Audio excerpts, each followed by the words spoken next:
We live? We Live live. We in live. color. All right. So, welcome to Making Your Business Live with your boy Rel and your lady Shay. That girl Shay. That girl Shay. I don't know I'm what. sure somebody's named that girl Shay. Oh, I know they are. It's and the name not is not even Shayla. Like, let it at least be a SHA somewhere in there if we're gonna go by Shay. That's all I'm saying. No shade. SHAE or something like that too. Oh my God. Spell it different. If you're gonna be a Shay, All right. Well, anyway, we got a special episode today to you because we're super excited. You can tell from my demeanor. This is my excitement look. And that's about the most level of excitement you're gonna get from this guy. no. That guy, Ralph. Oh my God. As one of our newest friends out of Dallas likes to say, my guy. But today we got a oh my God.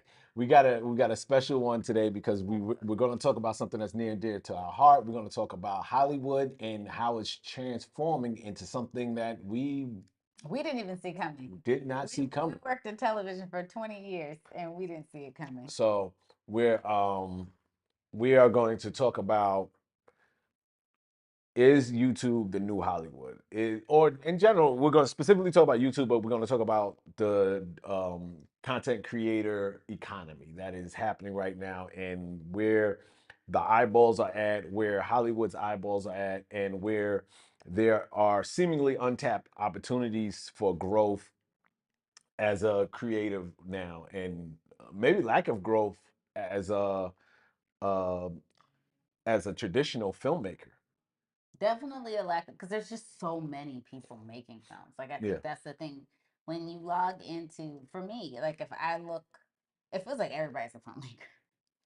yeah, But yet we only know, I guarantee you most of us only know, I mean, we probably know more because of the business we're in, but I guarantee, and including presidents of studios, and CEOs, mhm, but I guarantee you we only know collectively as a population a good like 5 to 8.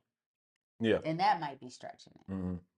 And it's only the names that probably come up award season, names of, because there's whole films that come out and you only know who acted in them. You Yeah, may not even know who the director is.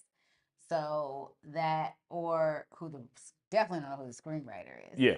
And we know y'all don't know who the producers are. Mm. And that's not even being rude. Producers are really like, I'm a producer for a living, a TV producer. We are the most underrated position. Yeah, yeah, Like, I agree. I agree. considerably, because I even feel like Rel's a professional editor. I even feel like he's respected more in the industry than a producer Yeah. is. I mean, yeah, yeah, respected by peers, but at the end of the day, you And always you tell know me, peers. and you always tell me who gets the big award at the end of the day. Who gets best picture Who gets best picture? is Who? the producer. Because If you don't recognize anybody on the stage, there's a reason. and because when you told me that, I was like, I was like kind of blown away. I was like, you're right. The Yeah. producer gets the best picture because I always thought it was the director or the actors, but I never paid attention because I don't really pay attention to award shows like that. But in being a partner with you, and keep your eyeball on the system and the studios and pictures and films, and then you pointed it out. I was like, oh yeah, I never knew that the producers get the trophy at the end of the day. So, but now, what will producing look like now for, let's say, a YouTuber, like for or an independent creator that wants to put together like similar things that MrBeast put together, Because he definitely works with a producer. or and I hate to, and I know I'm gonna say it with a smirk and I'm going to snicker, Darman, who puts out independent, because he's been very there's, vocal. there's a reason he keeps hiring people. He's been very vocal. He's one of the people that kind of like caught your attention on LinkedIn with talking about this new landscape. Yes. So I know I snicker because as traditional film people, and I respect what he's doing as far as like he has been putting together this YouTube portfolio. Darman, not MrBeast. We'll talk about MrBeast in a little bit. Darman has been putting together like this a large amount of work that he pushes out. Now, the quality of the work, and this is why I snickered, because we're like storytelling enthusiasts, and some of his stories aren't Oof, really it's rough. are yeah, are rough. And so surprisingly, I will say though, the acting seemingly got a little bit better. Oh, But the I don't think you writing, watched. no, like the more recent, yeah, Oh, more okay, recent I ones. need to take a look. Um, There was one with something. no, they're bad. I said better, not good. Oh, okay, You okay. got to understand his levels. So, and it's not to tear him down, but you know, he doesn't come from a traditional film or writing background. So, of course, some of his things aren't, and I don't, to be honest, I don't think he has much talent, or his writing team doesn't have much talent. But He's taking shots on a Friday. He trying to figure out where the shots is coming from. But we're Yeah. not here to talk. We're not here to trash Darman. We're here to talk about like Come forth, dog man. We'll run what. it down for you, brother. We're not here to threaten either, but we're here to talk about like you know him building because he built a studio out, and I think in the valley, In the valley in LA. and he's done it with just YouTube content. And that's another topic I want to talk about because you know he came under fire because there's no, it's the Wild Wild West too when you're a It's YouTube. news reality, buddy. So that We is, don't get any contracts. There's no protections for us either. so that's the downside, right? The Yeah. good side is, in which I want to talk about the good side, but also the downside is there's no safeguards. Yeah. So you could take advantage of writers, you could take advantage of There's no actors. guilds that, which is Yes. strange though, because new media, as they're still calling it, even Yeah. though it shouldn't be considered new media anymore. Like to me, the new media landscape will be what AI is. Yeah. But I think, or what it's going to become Yeah. in the storytelling landscape. But in terms of like what he does, Mhm. Darman and like a MrBeast, Yeah. they are technically, I guess Darman is just an extension. He's an independent studio. Yeah. And I think those are conversations that you may need to see the Interguild, which is SAG, WGA Writers Guild, DGA Directors Guild, and even Producers Guild get involved in and actually having those conversations about what with this creator landscape, because I am all for it. I think it's so great because even though I think their gatekeepers are good for some things, Okay. I don't know if they're good for everything because then you're kind of constant. That's how we ended up in this silent slash abusive culture that's now being exposed in the courts by these these guys that ran entertainment for so many years, is because you propped up just a few guys that ran everything. Mm-hmm. And you didn't regulate what was happening, so, or regulate, like you didn't take the complaints seriously enough, and so their power continued to grow, and basically in their influence and like what they had in terms of who worked and who didn't was a stronghold. So I actually do like the fact that you have this landscape now of people that are making decisions on their own and saying, I want to tell this story. I don't care if no one likes it. I'll let the audience at home decide if it's a story that they want to hear or not. Yeah. Because to have like a few people deciding if the audience at home should hear it or not, Mm. I mean, it's interesting. Like Rel and I can tell you, just like coming from a reality background, we have like we have people that decide what, we always joke about our rough cut is our story. Yeah.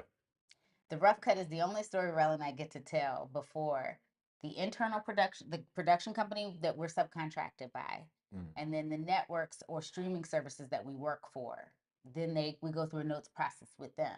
And I do one day really want to break this down to people because, or break this down for everyone, because I actually, there's some young ladies that are doing, I was consulting on a podcast for, and they spoke with a man that has a production company. And I only put it in quotes because no, because there's a lot of people. Everybody getting shots today. A lot of people that try to act like they know production, haven't worked in it. I mean, it is a hard field. It can be very abusive. It could take its toll on your mental health. I love telling stories. That's why I got into it. Yeah. because I love storytelling. And I just was like, why can't I pay my bills with storytelling? And that's why I did it. Yeah. But it's like Terrell made a good point the other day where he says that people are treating production like it's the rap game was back in the day where everybody was like, oh, I can be a rapper. And this is not take shots at people, but you know, back in the day, everybody was an athlete, was trying to have an Yep. album. This was like early 2000, like late 90s, early 2000s. Everybody was trying to have an album. And look, I owned a Shaq CD. I was feeling Shaq's rhymes back in the day. I'm not even gonna come for Shaq like on some stuff of like, oh, Shaq could actually rhyme. Yeah. But spit. Let me say he could spit because the rhymes. But I think the thing about it is that, and Allen Iverson, I don't know. I didn't really listen to his album because I was working for ESPN at the time, and they came for Allen Iverson on that album. And try that's a story I got to tell one day of how they pulled the black people in there to ask them about the Allen Iverson album. I felt some type of way. ESPN, y'all know y'all be dirty for some stuff y'all do. So I'll tell the ESPN story about Allen Iverson one day. Anywho, that's how everybody like now is owns a production company. Like Yeah. they'll play in the NBA for a year, get a production company. You don't see a lot of NFL players do it, Yeah. which I do like. But I think that's because the NFL is just such a hard, and you have to really be careful about how you invest your money in the NFL Yeah. Yeah. because it's not guaranteed. But I think the thing about it is that it, I do think you have to get some production experience, like actually work for some gatekeepers, and I'm gonna tell you why. You just learn the landscape, you understand structure. And this guy that is going to be doing production for some, actually a really good friend of mine and her girlfriend's podcast, he did not know some basic production terms. And that really bothered me Yeah. because it's like you're saying all these things that you think sounds good and you're going to do more detriment. I feel like when you are inexperienced in knowing because my and now sum this up so we can get back to what we were talking about. A friend of mine, and Rel knows her too. We worked on a series together for OWN last year, and she brought up a good point where she said there isn't an industry she feels like now she can't go into because she switched industries. Like we get it. She's no longer working in television production, and she's working now for a company that she and her mom owns. And she said that by being in a structured environment, working in production, Yeah. having protocols and levels, like to like this is where you start, right, with your rough, your fine cut, maybe you get another fine cut, then your pick lock. By her doing that, she said she was able to implement the structures of the production company she was subcontracted by Yeah. into the business her mom owns. So it's like that's why we say as producers we can kind of not necessarily just slide into any career, but we can definitely you can definitely put us our circle piece into a square peg. We'll eventually make it fit because there's a lot of skill sets that we have to learn as producers. We have to have a be able to talk to people, be able to connect with people pretty quickly Yeah. because you're making a series pretty fast. You have to earn the trust of your crew, your cast, and when you're in post production, you have to earn the trust and under and come and have like basically you have deadlines that you have to meet within post production. So these are things we have to turn around pretty quickly as producers, as Yeah. and Raul will tell you as an editor that he has to know pretty fast as Yeah. well, and even faster now because production is just so it's like they're cutting money on everything. I know every industry is suffering in this country. Yeah. Production is losing a lot of money too, and it's just like the crews are smaller, the post production teams are smaller. I just finished season 16 of Real Housewives of Atlanta. I hope y'all are watching it. But it it's that is probably one of the few shows I worked on where the team was still pretty big. Yeah. And even then, Rel will tell you when I worked on the finale, it was like round robin editors. I didn't have a set editor on the finale, which was new for me because they typically have a set editor on an episode Yeah. and they follow the episode. But that's how they're trying to cut corners, not because the budgets are getting smaller. Yeah. And these production companies still have to make a profit.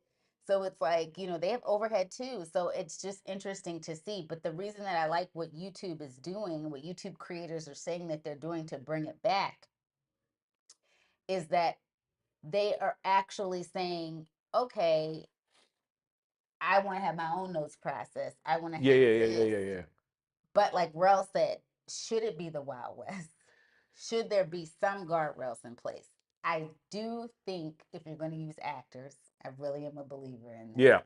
Union actors, actors that have a union card. If they're non, I specifically, when I work on experimental projects, ask for non union actors because one, once you kind of tie your LLC or whatever subsidiary you're using for your Hmm. production uh, to scripted actors, you are set. You do have to continue to use union actors. Yeah.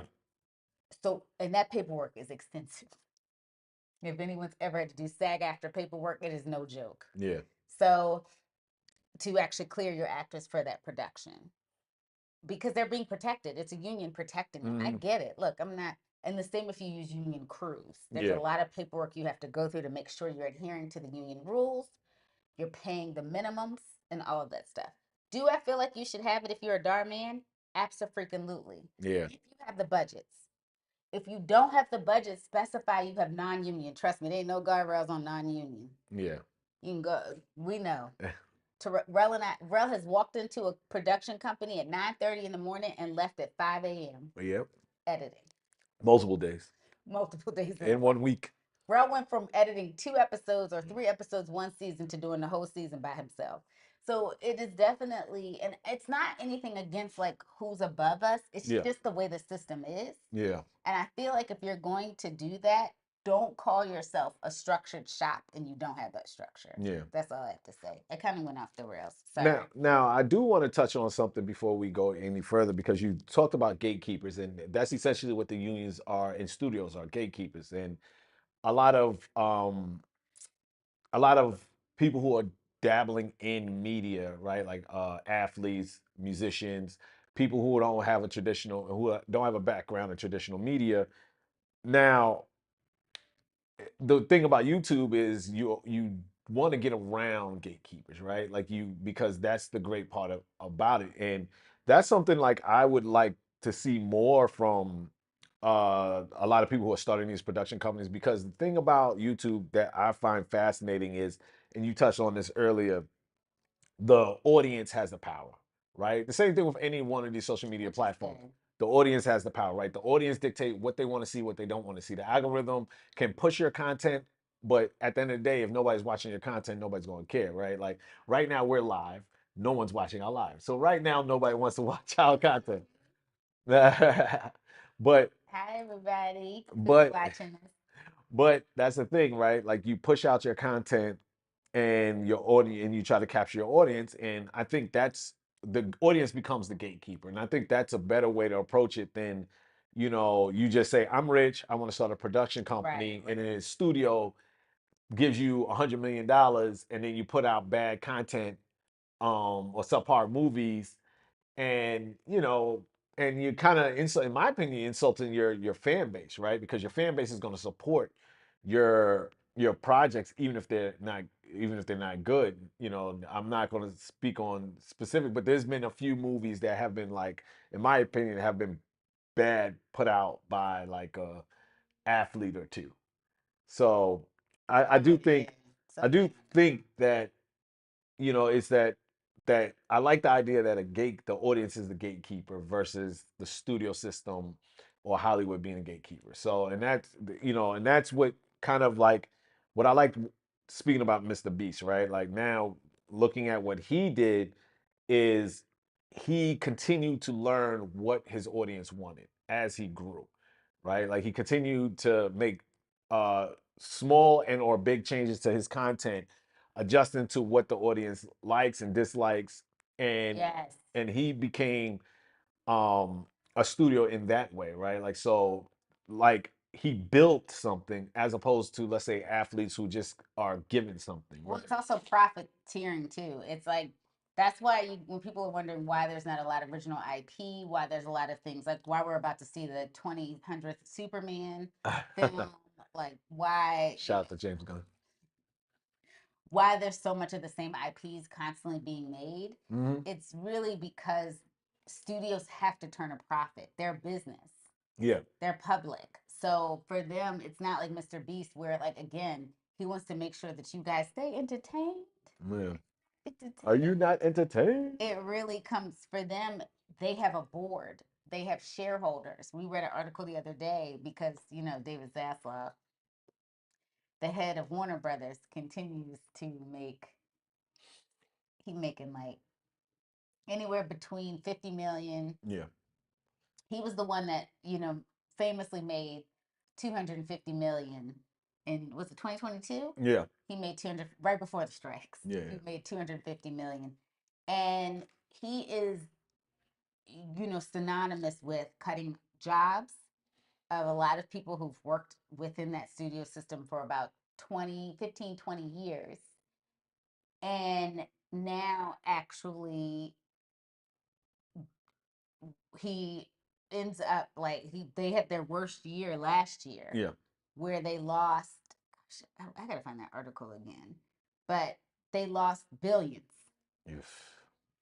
and he still ended up walking away with 50 million. Yeah.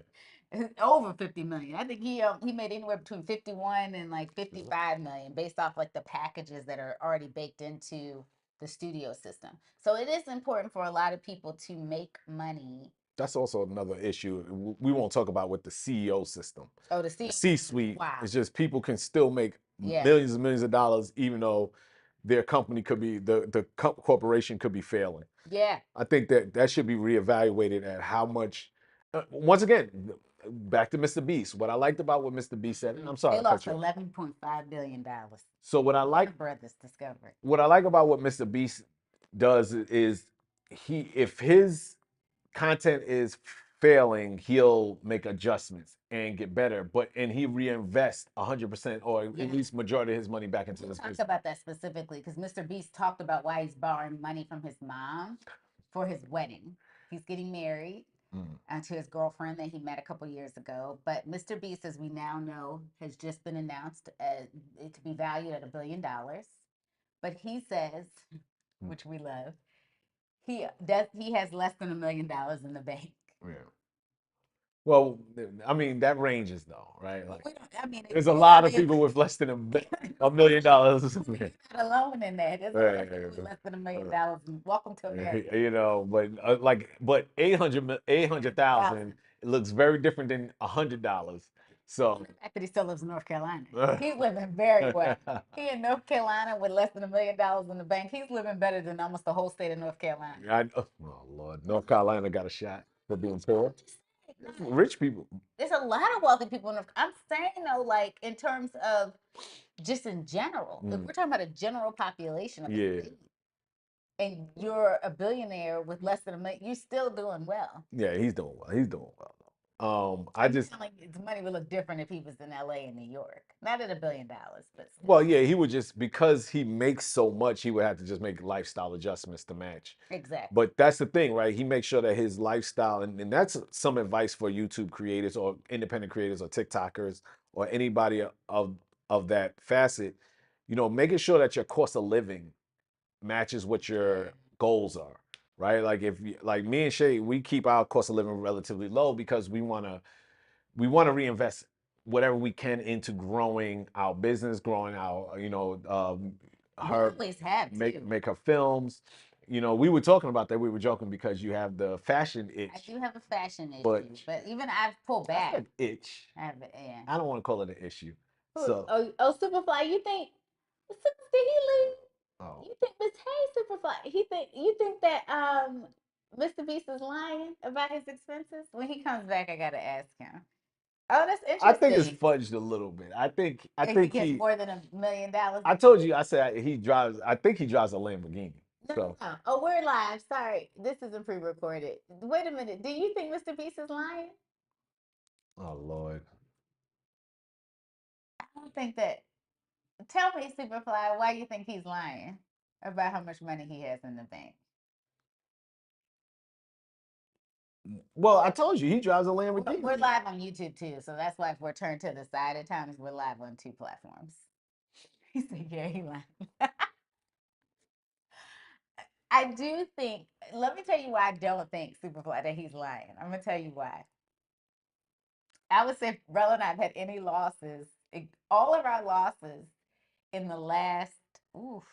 Now we haven't made what MrBeast has made.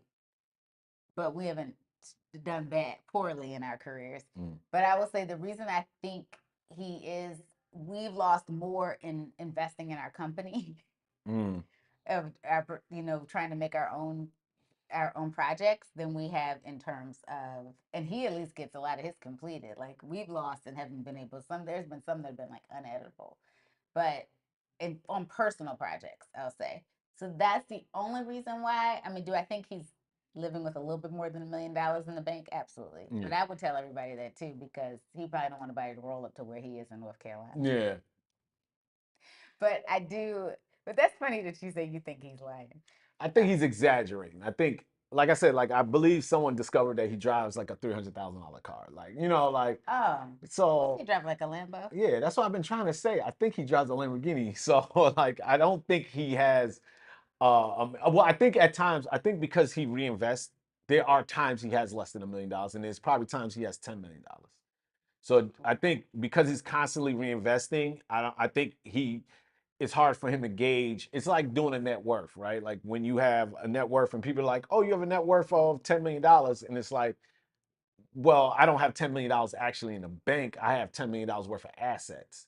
So he may only have $1 million in the bank, but he has a lot of assets within his YouTube portfolio. And he probably owns property. He owns a studio. He does own a studio. Yeah. You guys probably see it when you go on LinkedIn. Like he has. Yes, it's not. You're right. He said, Superfly was saying it's probably not a lot of liquid. Yeah. So that's why I'm thinking why he says it, which is a gross exaggeration, right? And I get your frustration. It's like it's a gross exaggeration when you say I have less than $1 million in the bank. Hold on, bro, but you have a $10 million studio. like, you know what I mean? You have 10 properties. It's like, come on, that's a, you know, like I don't like. Property alone is wow. I'll be honest. I don't like the humble rich person, the one that's worth. Those money up to his ear on Instagram. I mean, that was a picture with Kai Cenat. He was just goofing around. Oh, okay. I don't think he lives that type of life. But yeah, I think it's a player for a meme because, first of all, that's playing a stereotype that, whatever. Anyway, I think I don't like the humble rich person, right? The rich person that needs to let you know that he drives a pickup truck. And oh, that's a good question. Superfly is what we think of Streamer University. I think it could have been done a lot better because we have a traditional background in media. So I think it could have been done a lot better. But I think the concept was a really great idea. I think it was really great to see getting all these streamers in one place. Mm-hmm. As far as Kaisa not doing that, that means now he has ability to do collabs with all these streamers that he probably never had opportunity to, and he established himself as the alpha male. He's a gatekeeper now. He's a gatekeeper. He's a streamer gatekeeper. He's a streamer gatekeeper. So now you have to, if you want to be a top dog with him, you have to go through Kai Cenat now. So I think that was an excellent idea. Now, from a production standpoint, it looked like just a couple of knuckleheads running around with cameras. They could have done it much better. Mm. That was my opinion so far. So, but yeah, it was ingenious him making himself the alpha dog. I think his 30 days of streaming was like a genius idea. The subathon? Yeah, I did think that was actually like how he did the 30 days of it, because then you're locking people in. People know when to expect to see you. Mm-hmm. You're giving them something creative every day. And I just feel like in terms of his, I just think I do think he and MrBeast are very innovative people in terms of constantly thinking how they can keep people engaged, because that is hard to keep people engaged and it's just you. Yeah. Yeah. Like, because they do a lot of, well, MrBeast has a full crew, but Kai, and so does Kai. I guess he has. Oh yeah. Come on with him, but he can do solo cast by himself. That is amazing. To talk for 3 hours without by yourself. By yourself. I mean, it is tough, and I mean, it's tough when you start now, right? Like Right. when you can talk for 3 hours by yourself. It helps if they're in their 20s. And no one is there, yeah, and nobody is there to respond or to engage with. I think that's really difficult. So I commend anybody who's able to do that, and I commend MrBeast with his ability to make content, look at the analytics, and make adjustments on the fly to make his content better and more entertaining, engaging to his audience. So I think, but it's repetition, right? You have to really want to do it. So And one of the things, one of the reasons we were doing this one particularly is YouTube, the new Hollywood. There's been a lot of articles lately. Maybe the classes could have been a single stream instead of. That's a good idea, yeah. right? Superfly is saying maybe the classes could have been a single stream instead of letting everybody stream in class. You know, we want to do something where we do like from a production standpoint, we want to do like a live where we just when we look at clips of streaming university and see how we could recommend it being could have been done better. And one of Shayla's friends, she actually wanted to kind of like chime in on that too because she's a producer. Because I agree, like there's so many different things that I was just like, they should have did this. But for first go and first throwing it out there. They don't have much experience with production. I think it was a good attempt. But yeah, like it would have been nice if he had a consultant to come up with strategies like that and ideas like that to make sure it was streamlined rather than so many streamers running around and no what's the name. And I hate to be this guy. Only agent, he was the only one that actually was teaching, I feel like everybody else was just like just happy to be there, but agent was the only one that actually was teaching them about finances and how to invest and how to like like all right, this is my liabilities, these are my, and I think that was really impressive too. Yeah, because there was one we watched. Yeah, it was definitely fun. That One definitely was was fun. fun. No, we watched one that went to go do the was it Erica? That there was two young ladies in New York. They were on their bikes. That was cool, and they went to do the Stranger Thing experience. They were in the stream. Stranger Things. Was they in the Sorry, stream university? I think they. Oh, maybe they weren't, but they were Yeah, I don't doing know. You like just always talking crazy. That's they were, what they like were doing not Stranger Thing, yeah, but you're talking about something totally Squid different. Game. Yeah, but you're talking about something totally different. Oh, so the guy that did the college thing where he took pictures of everybody, he was streaming university, I think. What guy? The kid, the young kid that did the pictures, he's going to Howard. I can't remember his name. Yeah. The kid from Brooklyn. Yes, Zeddy? Zeddy. Yeah, I think he was there. He did a couple of Your good. girl cooking with Kaya was there. I didn't watch Cooking with No, Kaya. you didn't look at cook. She didn't watch Cooking with Kaya. But Because I don't think I'm her demographic. I mean, there's a lot of black women who hate on her. I'm not hating. I Don't try to put me think like that's the two demographics: is black women who hate on Cooking with Kaya, and it's black men who like watching her. So that's the hate on Cooking with Kaya. This is bro trying to start beef. two.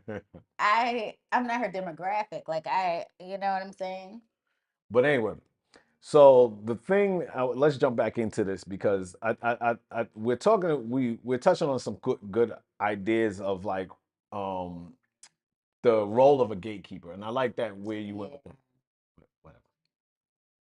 No, go ahead. Oh yeah, the role of a gatekeeper. So that's what makes YouTube so special, right? Is because you can get around gatekeepers, get around unions, and but Yes. it is a touchy subject because then you get Darman who was taking advantage of that allegedly taking advantage of the actors, and they had to protest his studio I think that. and um from underpaid wages and false promises. And so what are your thoughts on that? Like how should like stream, and there's been some complaints about MrBeast allegedly. Like I said, like they haven't really been verified, but there's been some complaints that there's been kind of like a toxic workplace type of situation. But I think anytime when you grow and you have a large company, you're going to get complaints. So I'm not here to say it's true or not, but I'm sure there are people who are YouTubers. There are people who are content creators with teams that do have um Yes. We are we're the same name on YouTube, right? Shane Rell? yeah, Yes, Superfly. Same name on YouTube. yeah. Shane Rel Live, that's what. Shane Rell Live. Yeah. So, You can see who manages our pages. I couldn't even tell you all the names. Isn't that sad? oh Lord. Um so yeah, we probably should have put it in what's the name, but that's something we could do later. But like as far as gatekeepers are concerned, is Where do you fall on that? Like, should it be self-managed? You know, as independent creators, and if they like, because what also happens is when you get exposed, your audience kind of falls off because the audience doesn't want to support you. Oh, because it's, well, this is what I find interesting. And this is what I would like to ask everybody that does join in and watches. That's what studios get to do, right? There is gatekeeping in studio systems that keep people from being exploited, even though people still get exploited, let's be real. But the independent landscape doesn't necessarily always allow for people to not be exploited. So, do you think that there should be people within the landscape that should actually, monitor people, making sure that they're being protected, whether it's actors, producers, crews, because it's controversial. There's a lot of, I remember, Don't forget that documentary, how they were taking advantage of them kids too. yes, So what about minors? Bad Influence. What was it? The one with the kids? Yeah. What's the name of the crew? Mm, I forgot. It was the Hooray. I can't remember the name of that the is kids. not the name of them. Some name with the kids. Oh my But god. it was this dance crew on YouTube. They did a Netflix documentary where they all danced during COVID. They were making like 50. Are you talking about the TikTokers now? No, no, no, not the TikTok people. Okay, because I'm that was a talking. church one. Yeah, that was the church. Okay, you're talking I'm about talking the. about bad. Wasn't that Bad Influence? I think so. Was These were. Hulu or Netflix? It was Netflix. Okay. These were the kids. The parents. They said they were making like 50,000 a month. Yeah. So one of the kids was. So the ones that didn't make, I think the ones that were like the stars, they were making. I want to say that those stars were making 100,000 a month. Hmm. Now they're demonetized. The main girl, Yeah, it's bad influence. better the dark. What is it? I don't remember what the name of the kids was, Yeah, I'm trying to find the name of the kids. but that was an interesting documentary. Rel and I watched it on YouTube. So, what was your question again? About gatekeepers, and should should gatekeepers stay out of YouTube and social I media? don't think they are though. I think to a certain extent they're gonna get in. They're already trying. Like most YouTubers, so everybody knows this, and most content creators. Yes, the Piper Rochelle. Yeah. That was her name, Yep. right? Yes. That's. Did you see that one, Superfly? Oh, that was so good. Rel and I love a good documentary anyway, but that one we were like, oh, come on. Mhm. Because I'm sorry, if my kid was in there and getting exploited, like, first of all, I needed the mamas to raise up a little bit. The mamas, oh, you saw clips? If you ever get a chance, watch that documentary. It was crazy. They were making, like, as a collective, they were making probably close to $1 million a month. Oh yeah, I'm As sure. a collective, because it was like a good 6 kids or something I'm like sure that. they were well over a million. Well over a million. Yeah. Because the main girl was making like 100,000. Yeah. The one of the boys who the mother wanted to keep pulling out of the dance group or whatever, because they were doing like these weird, like eventually sexual things, like, oh, shipping. When shipping became really big, like, oh, I ship you. They were doing that with little kids. It was weird. But they were, I think the little boy alone was making like $50,000. Mm. Crazy. It was a good documentary. I think you're gonna see gatekeepers anyway in the independent space, and I'm gonna tell you why. To answer Rel's question, because all of these people have managers, publicists, agents. So that means the same people that represent studios, Become public. gatekeepers. Yeah. Jimson the boy, Jensen. Yes, he was one of the boys. Yes, he was one of the boys. I think he was making, because the mother, she was like, "This is life changing money," Mm. and when you get a mama to say that means. Because and they know who to get to. That was the thing, they were preying on them. Like it was Yeah. a lot of like single mothers trying to raise their kids, and the kids like they basically were really good on camera. So they were like, hey, let's just put them up here and have them dance. And because it was COVID, they were all in the house together. Yeah. They had a house in Hollywood Hills. Just the kids are just up there dancing for like what, for like a year or 2 years. And the mothers, this was life changing money. So they were all bad. Like all of them had a bad house too. Yeah. So they were banking like on the low end $51,000 a month. Crazy. Yeah. So I do think you're going to see it because a lot of these agencies are getting these talent agencies are getting involved with representing them, and I get it. Look, if I am a MrBeast, if I'm a Kai Cenat, I want representation, and I'm gonna tell you why. Because when T-Mobile calls and says we want you to do a commercial with Snoop, I want my split to look good. Yeah. And he's doing so many commercials. When he did the chicken Big Mac with McDonald's, I want my split to look good. So I get it. I want those people to represent me. But the reason that I do think it's dangerous to a certain extent is because then it's going to become a studio system all over again. Yeah. But I still don't think I think it's inevitable. I think they're going to Well, find how a way. would it be a wait? Hold on. How would it be a studio system all over again? Once you get agents and publicists involved. Yeah, you become no. I don't. Yeah, I guess it could be. I guess because if if you're talking about the agents and publicists, they all have relationships with the brands And with studios. and they're keeping. Well, I don't think they have to have a relationship with the studios because you the whole thing is going directly to like I don't know. I don't know. I'm pushing back on that. I don't think they're gonna force people to go to the studios. But everyone wants, for some reason, everybody still wants a traditional media uh, project, though. Like it's still Toronto. Like Rel and I Yeah, talk about this all the time. Like MrBeast was making so much, was doing so well by himself, but still, when Amazon was like, "Hey, you want to do Beast Games?" He was like, "Yeah, sure." but you're comparing like that's just the top 1% of the 1% of content creators. That's true. Yeah, like But you I mean to tell me that not all of them, if they got a deal for a series? but then not all of them are not getting deals. Oh, okay. That's my point. My point is like, like yeah, if you can get a deal that's gonna, expand your brand, I'm not gonna say don't take it because it's gonna help you, but would you get a deal? Would you take does MrBeast work for Amazon?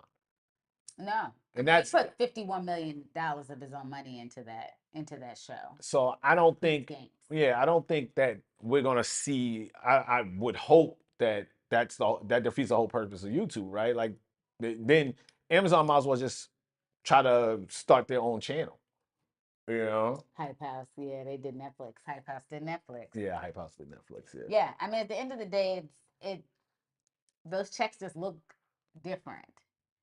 Of course, yeah, I mean it's guaranteed money. It's guaranteed money. Yeah, you're not But hustling for every single check. I get it, it's different. I'm not saying it's not ideal. Listen, if someone came to us and said, "Hey, y'all want to do a podcast? Here's, $1 million." Yeah, we're gonna do it. I mean, I'm not gonna sit here and say, and we can expand our reach through them. I'm not silly, but I also don't. Like I said, only 1% of the 1% is gonna get those opportunities. I do think it's still gonna be a great creative economy for smaller channels and smaller people than MrBeast and Kai Cenat. I just hope that it doesn't end up being this thing like you said, a studio system where everyone gets funneled, and it's like, that's true. the only people making money are the ones who work with the studios. Then that would be sad. That would Right. be sad. And I don't think I pray it doesn't become that. Of course, the studio system wouldn't mind that, right? Of course, like Amazon and Disney would love to get their hands on all the top, but because you can make content like what Kai Cenat does that maybe work for younger audiences, maybe someone who's does car content. Disney was not going to try to get them in their studios, right? Yeah. Like so because it's so many different niches. Why it might be good to get the car content, guys, I would say, no, let me tell you, if I'm a network, Pimp My Ride. Mm, Like when you do those reboots, you have guys that are already testing these cars. yeah. Why not? So to me, that's why I would do it. Yeah, I mean, but right, like, but Yeah. I mean, in every niche you can kind of do that, right? Like, gardening, right? Like, if I was HGTV, I would tap into, Yeah, like for all the curb appeal stuff. yeah, like I would tap into some influences there and really, like, I think that's where the studios actually are falling down on a job. I would be tapping into so many, even the smaller creators. I would do it. obviously, but because there's so much red tape, there are old executives who don't truly see the value, and by the time they see the value, their company is already losing, like you said, $11.5 billion. you're losing $11.5 billion. Warner Brothers lost 11.5. But that's a lot of money. You know, like I'm sorry. I would, And he still got 51 point. You lost the company. You lost the company $11.5 billion as their CEO, and not only do you make $51.9 million last year, but you get a 4.4% pay bump. Yeah, I mean, I never could think of. Taking pictures on people. I'm sorry. Yeah, I never thought that you can lose that amount of money and get a raise. Because even the merger between Warner Brothers and Discovery was like frowned upon by everybody. Yeah, Like they didn't feel like he had enough money.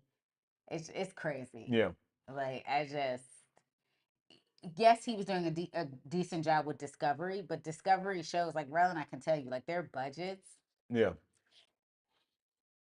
He wasn't like overly expand. He wasn't spending a ton of money on Discovery shows. yeah. So he basically came in and thought he could infuse the Discovery model on where did that money go? The 11.5. That is, yeah. How do you lose it? That is a good Okay, question. let Like, me look at that. how does a company lose $11 billion? I mean, I'm assuming what happens is all the acquisitions he was making Yeah, didn't net I any tell you, profit. it didn't So net when anything. And he, I'll tell you exactly what they all right. said.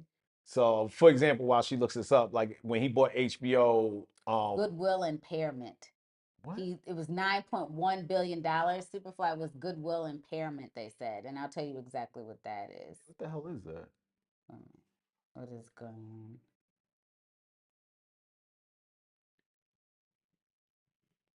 Yeah, even I don't know what goodwill impairment is. So some of it was pre-tax acquisition related. That's why it was acquisitions that didn't net any It didn't net anything. return. So basically, shows he was acquiring was losing money. Yeah, And that was probably like a lot of Discovery shows. yeah. Because, I mean, you go into Max now, it's like, I don't know if you all have ever heard of Jerry's Deli. Those menus are so, a lot of Jerry's Deli took a lot of losses during the pandemic, but that menu is so intimidating when you open it, or Cheesecake Factory. It's so much food on there. You're like, what do I order? That's what Max feels like when you go onto the app. Mm. So that was part of it. And I know HBO took a loss. Subscriptions were down. Yeah. Um, See, I think one of the issues is all the numbers were inflated during the pandemic. yes, And I think a lot of CEOs got a lot of praise because they had a lot of subscribers. But I think when now that their linear TV networks. That was it reflected a lower valuation of its linear TV oh, networks. So CNN, that's all under that bill too. CNN, what else? that's linear. TLC is under them. Yeah, A&E, right? No, not A&E. See what's under A&E the is its own thing. WBD banner networks. Because I can tell you which right. Okay, TNT. TNT, TBS. Oh, the NBA deal. They claim they didn't lose a lot of money. Like with the NBA, they lost a lot of money. Well, the valuation, right? Evaluation in terms of that. HGTV. Yeah. To be honest, some people are really at home at this point watching HGTV. That's why I said they need to start tapping into more of these influencers and stuff like that and try to. But I think, real quick, I think what they need to stop doing is when they do work with influencers, stop trying to make the influencers do the shows that the studio wants. Right. They should work on, like, that's what made the Beast Games work somewhat, was because he actually took his model and created a show rather than forcing the studio forcing them to make a show that they want. And it was funny because there's a lot of people that we worked with that were like, yeah, makes sense. It does. When you see, I mean, they got a lot of networks under that banner too. I didn't realize, and I'm telling you, how many people are watching things under this Especially linear. linear? The linear model is losing a ton of money. Yeah. I mean, no, like it's one of the reasons people like our what we do for a living has been vastly affected because Yeah. so many of us were plugged into the linear TV model. So there's less of those series being made, so there's less jobs. Mm-hmm. So there's like and then there's very few uh, unscripted shows on streaming Yeah. networks. So now that's kind of a battle too of like who's fighting who for the streaming job. It's like the Hunger Games out there. Yeah. he had everything, like own.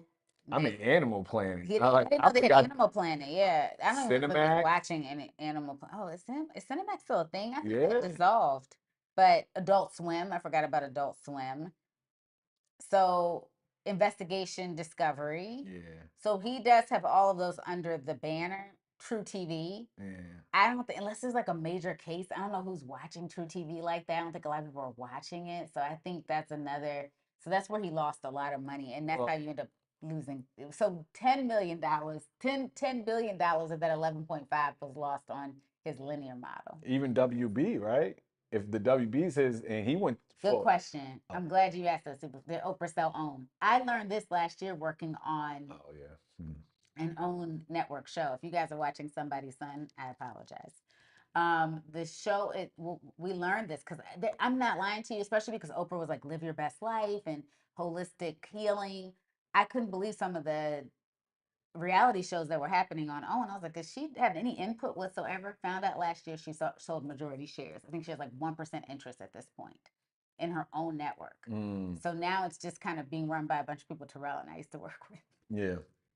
Like it's like Carlos King and like all the rest of them like run her network Yeah. and like Will Packer. Yeah. So it's like it's a kind of a combination of Anthony Silvestri too is another name.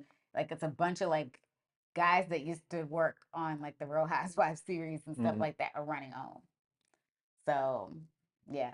So Oprah doesn't have a huge, and I think she gave up a lot of that power. I'm gonna be honest with you. It looks like she sold a lot of the shares around the time she was trying to get The Color Purple, Oh, I didn't uh, know that. Color Purple, the musical film done. So it looks like she kind of sold a lot of vested interest for that. Oof. And that goes back, and I'm glad you brought that up because that goes back to like YouTubers and content creators coming in with leverage, right? Like because she gave up her leverage, now she doesn't have a network all for a movie she wanted to do. Instead of like being able to do the movie yourself and retaining the IP. I mean, that's what makes Ryan Coogler's deal so fascinating. I mean, even though He they have, copied a deal that a lot of people yeah, had for years. But and also that he won't have they own the I well not own they I guess leasing the IP for yeah, 20 the years and leasing then like reverts 25 back to him. years. Yeah. So that's one of the rare cases where he was able to retain the IP, but like when you like because she wanted to do Color Purple, she had to give up shares in her own company, and it becomes like now she owns what only 1% of something with her own With name her on it. own name on That's it. It's crazy. crazy. Like it's the Oprah Winfrey Network, but Oprah owns probably like 1% of it. Yeah. And So I could tell just based on the way the content looked. It was just yes. like the quality in it, like the stuff that's on there. I mean, Yeah, the content. some of her most popular shows are like Bell Collective. The women fighting. It's Yeah, like it's not a reflection of a what. reflection of like what Oprah's brand was, and I Yeah. think that's kind of when so I love that you asked that question. Superfly, you asked so many good questions, but it's funny that when you like that you asked that because though that's what we were thinking Mm. when we worked on the show. I was like, does she even see this stuff? Because I couldn't believe that she was noting on because the last time I was hired for our own show, it got shelved because Oh my God. and this is when she still had stakes in the company. Oprah wanted to green light, and I think she was like, "This might not be the I'll be back. time." I'm going to the It was an Underground Railroad survivor. It was supposed to, bathroom. it was supposed to be a survivor where they followed people like a survivor style show where they followed people who were actually going to be traveling the route of the Underground Railroad. Wild. And I was hired to be a supervising producer. I'm not gonna lie to you. I was kind of glad that show fell through for OWN. Like I think Oprah had just signed her Will Packer a deal with Will Packer, and he was creating a lot of content. So I think that a lot of series for the network, and I think that was after I think the Tyler Perry deal was over, and she had done some with Ava DuVernay, and then Will Packer was kind of becoming, for lack of a better word, like the Tyler Perry esque driven content on the network. So that's when a lot of those changes were being made. But yeah, it's interesting. It is interesting when you think about it. But I do. Oh, I wanted to get back into the MrBeast stuff that Rel and I were talking about because we just find him so interesting because he is someone. it is hard because you have bills you have to pay, you have a life you have to live. And this is someone, now, granted, he started when he was like 14. So he was living at home, he was going to school, but he really bet on himself the entire time. And I find people like that so fascinating because when you have to live a life and you, like we all know, and survive, I he said in this particular article that we were reading, because we like Rel and I kind of like to follow a lot of his stuff because he does what we do for a living. He creates reality style competition series for Netflix every week, and he does it. He's built this whole brand off of that. And when I tell you how much we spend, like how much places that we work for spend versus like what MrBeast probably does and is now valued at $1 billion, it's pretty incredible. But so we know he was named recently, MrBeast, right, guys? Was named recently at 27, he's a billionaire. He's estimated net worth of a billionaire, which makes him the eighth youngest billionaire globally and the only one under 30, the only one to have built his fortune from scratch. So, Shots at Kylie Jenner. oh, because they're saying Kylie Jenner's Because she tried to argue, remember? that she was built from scratch. Yeah, She's not even a billionaire. self-made. They called her a self-made billionaire, and then Yeah. find out she wasn't a billionaire, and hers wasn't from. She wasn't self-made. Right. So that's why I laughed at that. So he is the world's most viewed online creator. MrBeast himself actually has 400 million subscribers. So that means he has more subscribers to his own personal YouTube than his to his personal YouTube than people have than Netflix. Yeah. MrBeast himself has more subscribers than a whole streaming service. But that's what makes it dope is like when you sign up, because think about it, when you sign up to Netflix, it's kind of like you like got this commitment for a month that you have to pay, and then you don't even know if the content is gonna be good. Like they lose licenses, Was it was looking a little shoddy, right? And then there was some stuff I was like, what am I gonna be watching on Netflix? even their IPs weren't that good. Like Rebel Moon, they stopped making Rebel Moon. That was a Snyder, I think. Yeah, they're back Zack to Snyder. licensing now. So it's just like, and you're paying this, but that's what makes YouTube so fascinating because it's like, oh, if I don't like your content, I'm just unsubscribing. I'm not gonna lose anything. I didn't spend no money to subscribe. I'm not gonna lose no money to subscribe. So he has to constantly make quality content because he'll lose subscribers because there's nothing to lose. Like they'll just give up on your content. So like you constantly. And Twitch, y'all have got me hooked. Y'all have pulled me into this space where I'm watching y'all live your life. And then YouTube reporters for the Diddy trial, y'all are doing your thing. I'm telling you.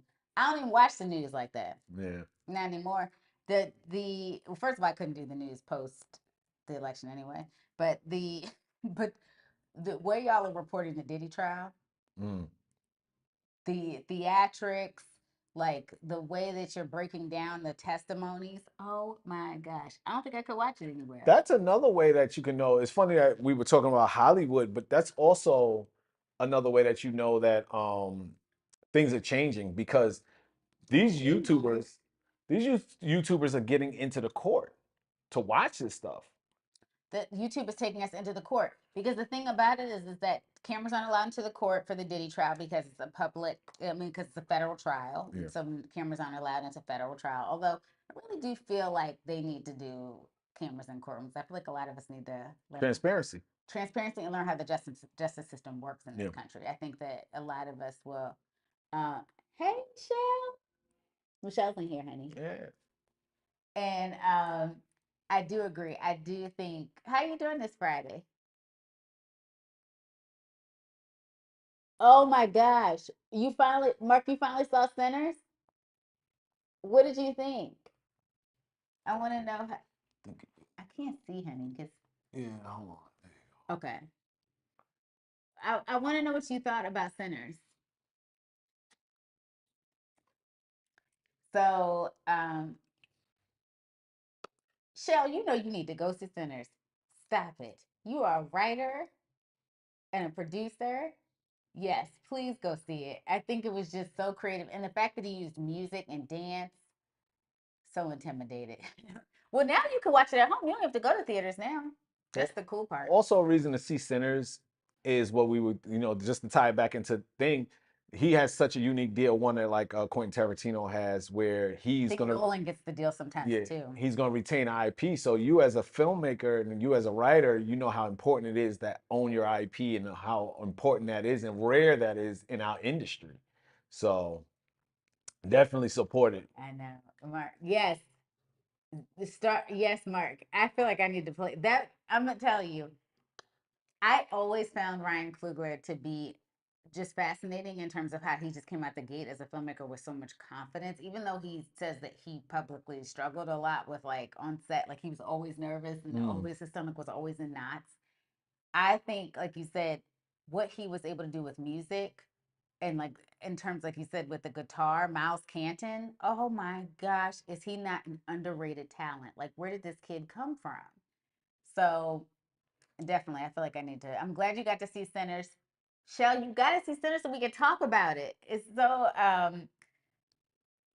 we saw it a couple of times because we wanted to see it in the format. In the now, granted, they don't. I don't feel like they. We didn't get to see it in the bigger formats that LA has, but we got to see it in some of the biggest ones out here that we could go see it in, which we liked. Um, okay, so we're talking about YouTube being the new Hollywood, and there's a lot of articles on this. There's a lot of people in the industry that are posting articles about this and really pushing the creator platform because Hollywood is like really pushing out a lot of people that have invested their lives into it. Yeah. And I think they're going to regret that. I think that, when you think about that the last two black women that really made an impact in Hollywood in terms of creativity and in terms of original IP being Quinta and Issa, and they came from social platforms. I don't know. To me, that would clue me in. The Beast Games was the number one reality, like Yeah. unscripted Unscripted series series. on Amazon Prime. Yeah. I don't know. I think that's the clue right there that they're doing it better than people that Yeah. have, because there was a lot of people I worked with at the time on this own series that loved every day because we all have our IM chats on these shows so we can stay on top of like what we're doing. But every day people would post articles in the chat about how bad the Beast Games set was. Like it was Yeah. all of these protocols that they were breaking. So I really thought it was going to suffer. I thought the show wasn't going to do that well. Yeah. The audience was like, I don't care what's going. The audience don't read these articles. It's us in the industry to sit up there, bitch and moan about the way stuff isn't working and making $2. Yeah, it feels good when we get the check every week, but it is literally $2 compared to what MrBeast is Yeah. bringing home. And it's kind of like, I think the thing about it is that oh no, it's not hate. I actually like you actually like my eyes, Emma. Thank you. I actually have always liked to have, I used to be embarrassed about having big eyes when I was little, and especially because I used to wear contacts. I mean, I got eye surgery done. I actually love having them. They balance out my eyes because my Because eyes are his are open. squinty. Mine is He squinty. makes me feel like he told me like Bro makes me feel beautiful when I don't feel on my days I'm not feeling too beautiful. But yes, I actually thank you. I actually did always. The only problem I used to have about my eyes, people always used to think about. I had a thyroid issue. Every time I go to the doctor, they're like, "A thyroid issue," and I was like, "No, I just have big eyes." And I would always get tested for my thyroid. I just always liked her eyes. I don't know. I never. Well, they are big though. Yeah. I mean, I did find it funny when you told me you had to get extra large contacts. I was like, I didn't know that existed. I was like, extra large contacts. I was like, you have regular eyes to me. I don't know. I just never No, I think know. I in have those like big eyes. I never I never And I feel like one is starting to droop a little bit as I get older. It oh feels like it's like getting like this. But no, so thank you, Emma. That was very sweet of you. No, we were talking about how I think the thing that I love about creators is that they are really like, especially people I've been watching. Shout out to all the people I've been watching on TikTok, YouTube, Twitch. I am so inspired by you guys taking the risk that you take every day, putting yourself out there Mm, and sharing and bearing your souls and your creativity and different things. You're doing things that people fight for a check for every week for. yeah. And you're doing it on your terms. I love it. I honestly wish I would have done it Well, sooner. I think, and this is like no knock against our generation, but these younger kids did grow up on it. Just showing the play. Right, they grew up like Yeah. you know what blew my mind is to find out that young people born in, let's say 2006, for example, when Facebook became open to the public, Yeah. they are how old would they be now? 19. Yeah. Please stop. So they You have a been whole adult. their whole life has been social media has been a thing, right? We were adults before social media was really a thing, and they lived through. Well, you know, we know you're 21, but you're not 19. So but their whole life has been on social media, so it is fascinating watching how comfortable they are. Watching No. like with the funny thing about streaming university, what one thing that I've noticed since that happened is a lot of these streamers are doing a lot of IRL stuff. Like and they're like streaming their whole lives. Now that's a little bit much for me, It's hard for me. but it is impressive how you can be on Mhm. that much and like I'm not on social media but on like character like being this persona almost 24 hours a day. And I mean it is inspiring to like say hey get out there, make your content, get out there and put your work out there, especially if you have a creative brain.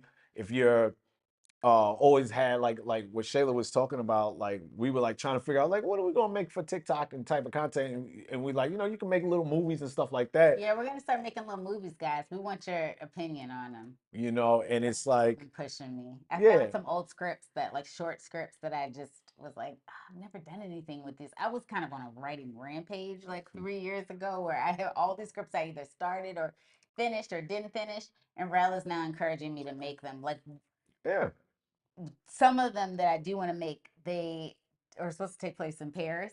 So we'll see how that's gonna work yeah, because we're not in Paris. But we'll still try to make something to do that. And then there's another thing I wrote that I don't want to give it away. Like yeah, yeah, yeah. it's about one of my other loves that's not real, even though yeah, exactly, Shell. Proof of concept. So there's some things I want to make that Or even like think about the hate you give. That was option straight off a homegirl putting the stuff on she Twitter. put it on Twitter. Yeah, she It was she just based on wrote the a book, story. Yeah, The Hate You Give. She got her publishing deal from Simon and Schuster. yeah. So she wrote the story on Twitter.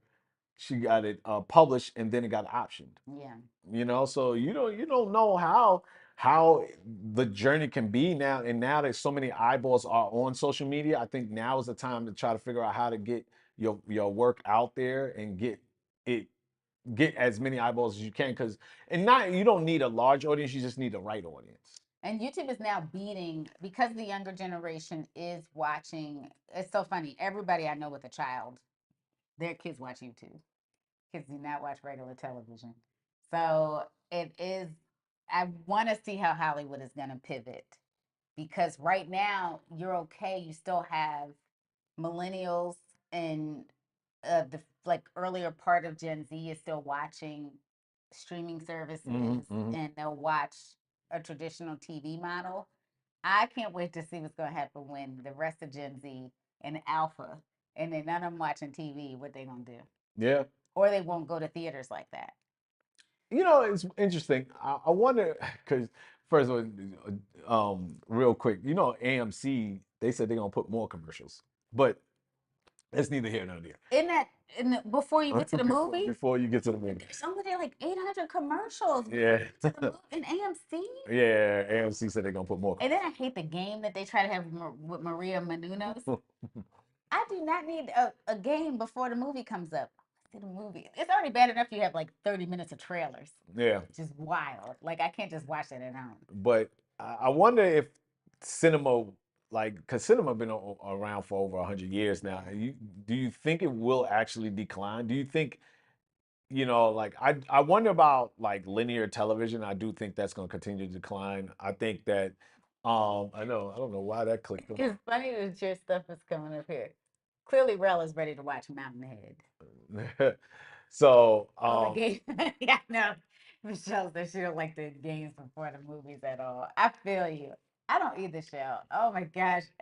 Because the last thing we went to see was Sinners. Like we've been trying to. There's two things we've been trying to wait for that he and I really want to see. And I'll let you. I'm sorry, all right. is uh Megan 2.0 because we're just I don't know why we're obsessed with the Megan verse. Just anything with James Wan is working on. F1.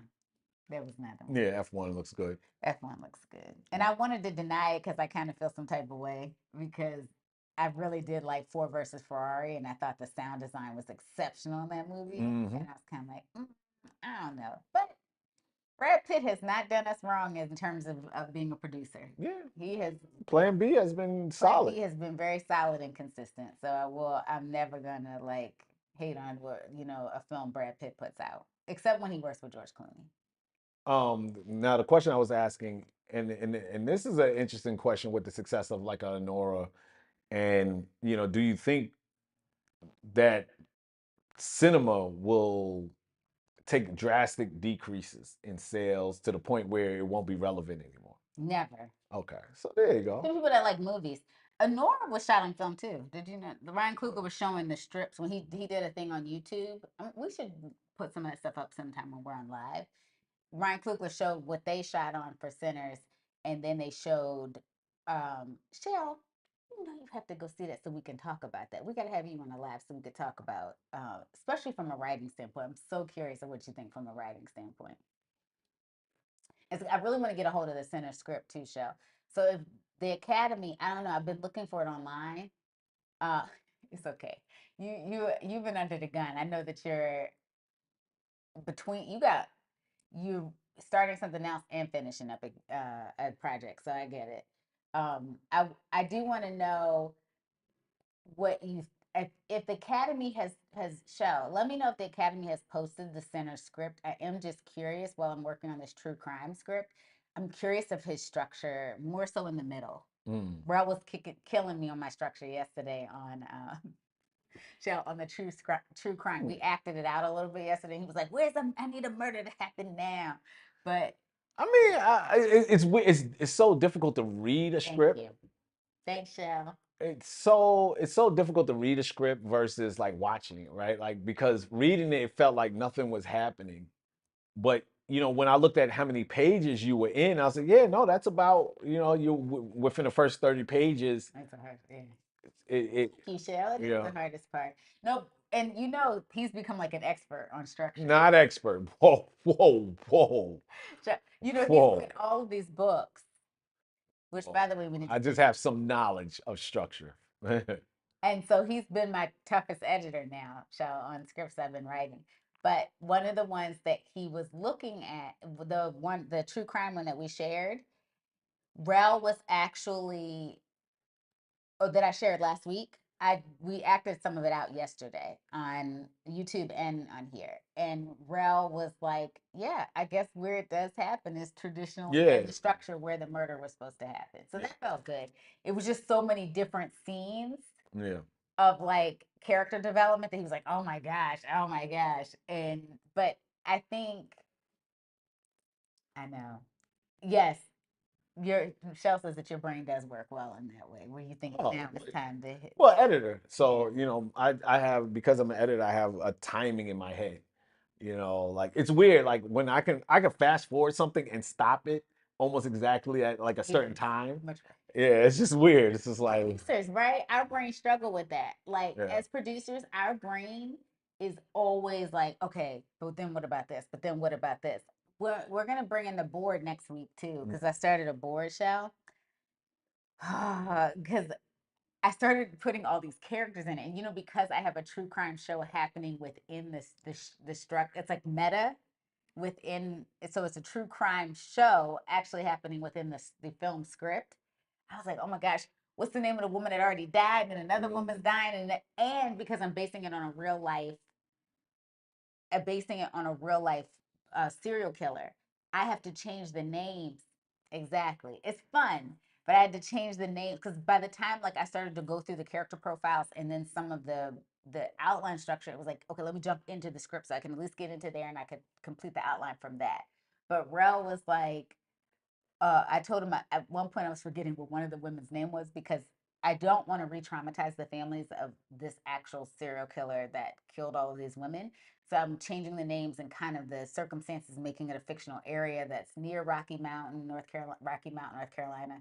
So because we're doing that, I was kind of like, gosh, what's the name of that first victim again? And so that was kind of when we broke out the board. So Shell, next we won't have the board in here with the board with the cards, the cork board and the cards, and we'll get to show you all of that.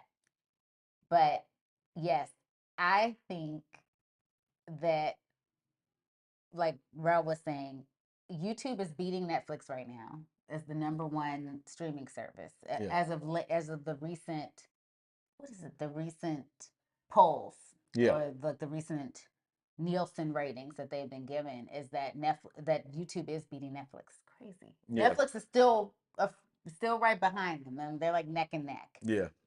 But as the audiences get younger and are growing up in this YouTube society, to answer your question, I think everybody still can go to the movies. It's still just something about the movie experience. Well, the numbers don't add up too. If you think about it, if it costs about $10,000 a minute Yeah. to film a Hollywood project, who can afford to make? That's why narrative hasn't translated so well on YouTube right now, right?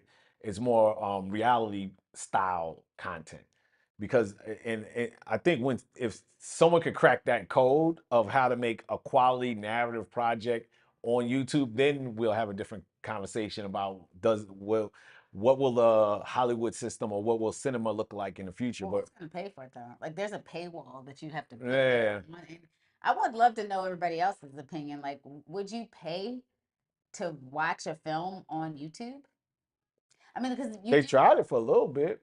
Well, they actually like studio release that when you look for like if you look for a film that you're trying to find, studios actually release projects on YouTube. Mm. It was like a Michael B. Jordan. Creed 3 was on YouTube. Oh, I didn't So you know could that. pay for Creed 3 on there. Because But it wasn't released though, well, right? not released, but I'm just saying, like, if you want to rent a Rent movie, it. Yeah. Oh yeah, you you can. can rent movies on YouTube. Yeah. Oh, you're talking about people buying the original media on a platform, and Yeah, like they put their IP I don't know about like that. Sinners, $90 million on YouTube. I definitely think I think people would buy it on YouTube. Yeah. I like Sinners. So you go directly to consumer. Oh, you're saying if Ryan Coogler took Sinners and put it right on YouTube, would people watch it? Well, no, if he made it Oh, for YouTube. for YouTube, yeah, not Sinners because obviously Sinners was made specifically, but let's say like a Yeah, it was made filmmaker. specifically for cinema. Let's say what's boy, he likes pushing boundaries. Sean Baker. Sean Baker, right? He had jump cuts in a Nora. Yeah, I was like, That I'm telling you, I was not ready for that. They were at Cannes watching these jump cuts. so Sean Baker runs around and says, I'm gonna shoot this film with my cell phone. And this is going to be Tangerine. solely distributed on YouTube. Do you think I feel like somebody's going to do that? too. You know, like, and obviously, see, that's the thing. In order for you to get your money back, you would either have crazy brands, like everyone would be drinking Coca-Colas in every scene, or you would have to have a studio back you, right? Like it's A lot of these YouTubers that are making like a honestly, I think right now, if MrBeast wanted to do a film, he could get enough brand partnerships. yes, he And could. he likes to put his own skin in the game. He says the reason that he's not liquid, it's funny, as Superfly had to go. But that's was still why he's not fully liquid is MrBeast does what Rel always preaches. He reinvests back into his company. Yeah. So he's always reinvesting back into his brand. So that is why, even though he's valued at $1 billion now, he's never fully liquid. But here's the other issue. I'll tell you why it's hard. Can you keep someone's attention for an hour and a half on YouTube? YouTube, it does kind of create ADHD to stop. You know, yeah. So I don't know. You might be able to. that is, yeah. What's the difference between that and watching a movie on your phone on Netflix? I mean, honestly, there is no real difference. I mean, I think it's the psychology behind it, right? Like when you open YouTube, you don't anticipate watching something for an hour and a half. I think like when people like we're live streaming, so people already are mentally geared up to watch something for a long period of time, right? Like I'm telling you, these live streams for the Diddy trial is right? Like I yeah. make dinner to it. It's wild. So but when you're on TikTok and you're scrolling through TikTok, your Yeah. mentality isn't like, oh, I'm gonna stop on this video and watch for an hour on TikTok, right? Like so it's the psychology of these platforms and it ranges. So I think that's where it's like, can you condition your audience to watch a video for an hour and a half? I don't know. Like I would like to ask people like to get a consensus of like, could you watch a YouTube video on and watch a YouTube video that was an hour and a That's a half good question. that's a narrative project? Could anybody that could you watch, and this goes out to everybody, could you watch a movie on YouTube? Yeah. You go to YouTube for a specific reason. So could you go to YouTube to watch, let's just say Ryan Coogler shot Sinners vertically. Would you Vertically too? Okay, well, no, no, no. YouTube is YouTube horizontal. is horizontal, but I was thinking of TikTok since we're talking to TikTok. Could you have watched Sinners on YouTube? I mean, hell yeah. I mean, Yeah, I knew about it. yeah. Yes, Like how we said Sean Baker, right? yes. Yeah. That's a good point, Shell. I think Sean Baker could do it because Sean Baker is, I'm telling you, because Rella like was getting us like not upset, but like when I couldn't get around him winning best, like winning everything for Nora, Mm. best director, best picture. Thank you, Shell. You know why Sean Baker is so fascinating to me, Shell? I saw a talk with him in 2017, 2018, I want to say, at BAM. And I remember at the time he had left New York, he moved to LA. He talked Mm. about how New York used to be the market for independent film, how much he loved New York. And he said specifically, the independent film market had died there at the time. And he said specifically that like as he is a New Yorker through and through, he goes, but I'm loving LA. I don't think I could leave LA. That's what he was saying. The reason I find Sean Baker so fascinating is he has had so much good publicity in his career. Not to say he's not an exceptional storyteller. I'm not gonna say because Honora surprised me. Like once you got through the 50 minutes of like them getting to know each other, and Yeah. spoiler alert for those who haven't seen Honora and all the sex, the story itself was actually a cute story. Yeah. It was funny. There was a lot of comedic moments. But he even talks about like getting yeah, Honora was actually like Well and I were like, Yeah. we really did like Honora a lot. I think that he talked about Tangerine and how he was surprised at how many people liked like how many people were making such a big deal about Yeah. what I would not have given to see your mom and Uh, dad show watch Honora. Because I'm telling uh, you, I could not have watched it with Beverly and Freddie Hepburn. I was like, because Rel and I were even sitting there like, oh, okay. And then once it got, but Mikey Madison is kind of fascinating to me too. yeah. Like I couldn't stop watching this, and we like P Valley, so we love a good story of a sex worker. So I think the thing that I find fast, he said he was not the only one that year in 2015, 2016 that shot with an iPhone. He just was using all the filters. He was using a lot of apps, and they rigged the cell phone a lot, he and his team, so that they could get the best texture in terms of it actually looking like a film. It was Yeah. just shot on a cell phone. But I think that a thing about that got missed with Sean Baker is because I heard a lot of people saying how much they like the story in Tangerine, as opposed to like, oh, it was shot on a cell phone. I think that that part was kind of the cherry on top, that it was a good film with a cell phone. Yeah. The reason I find Sean Baker fascinating, I tell Rel, he went the traditional film route, and there's a lot of people that get, you know, exactly, like there's a lot of people that get deterred when they do that festival route over and Oh over. yeah. He's doing the festival route over and over and over again. I was like, oh, he a good one. But when I saw Honora doing so well at Cannes, I was like, I don't know, this might be a Mhm. year he's going to become more mainstream. because everybody in the independent world knows who Sean Baker Yeah. is. Like he was like people were lined up to see that talk with him at BAM, and so everyone knew who he was.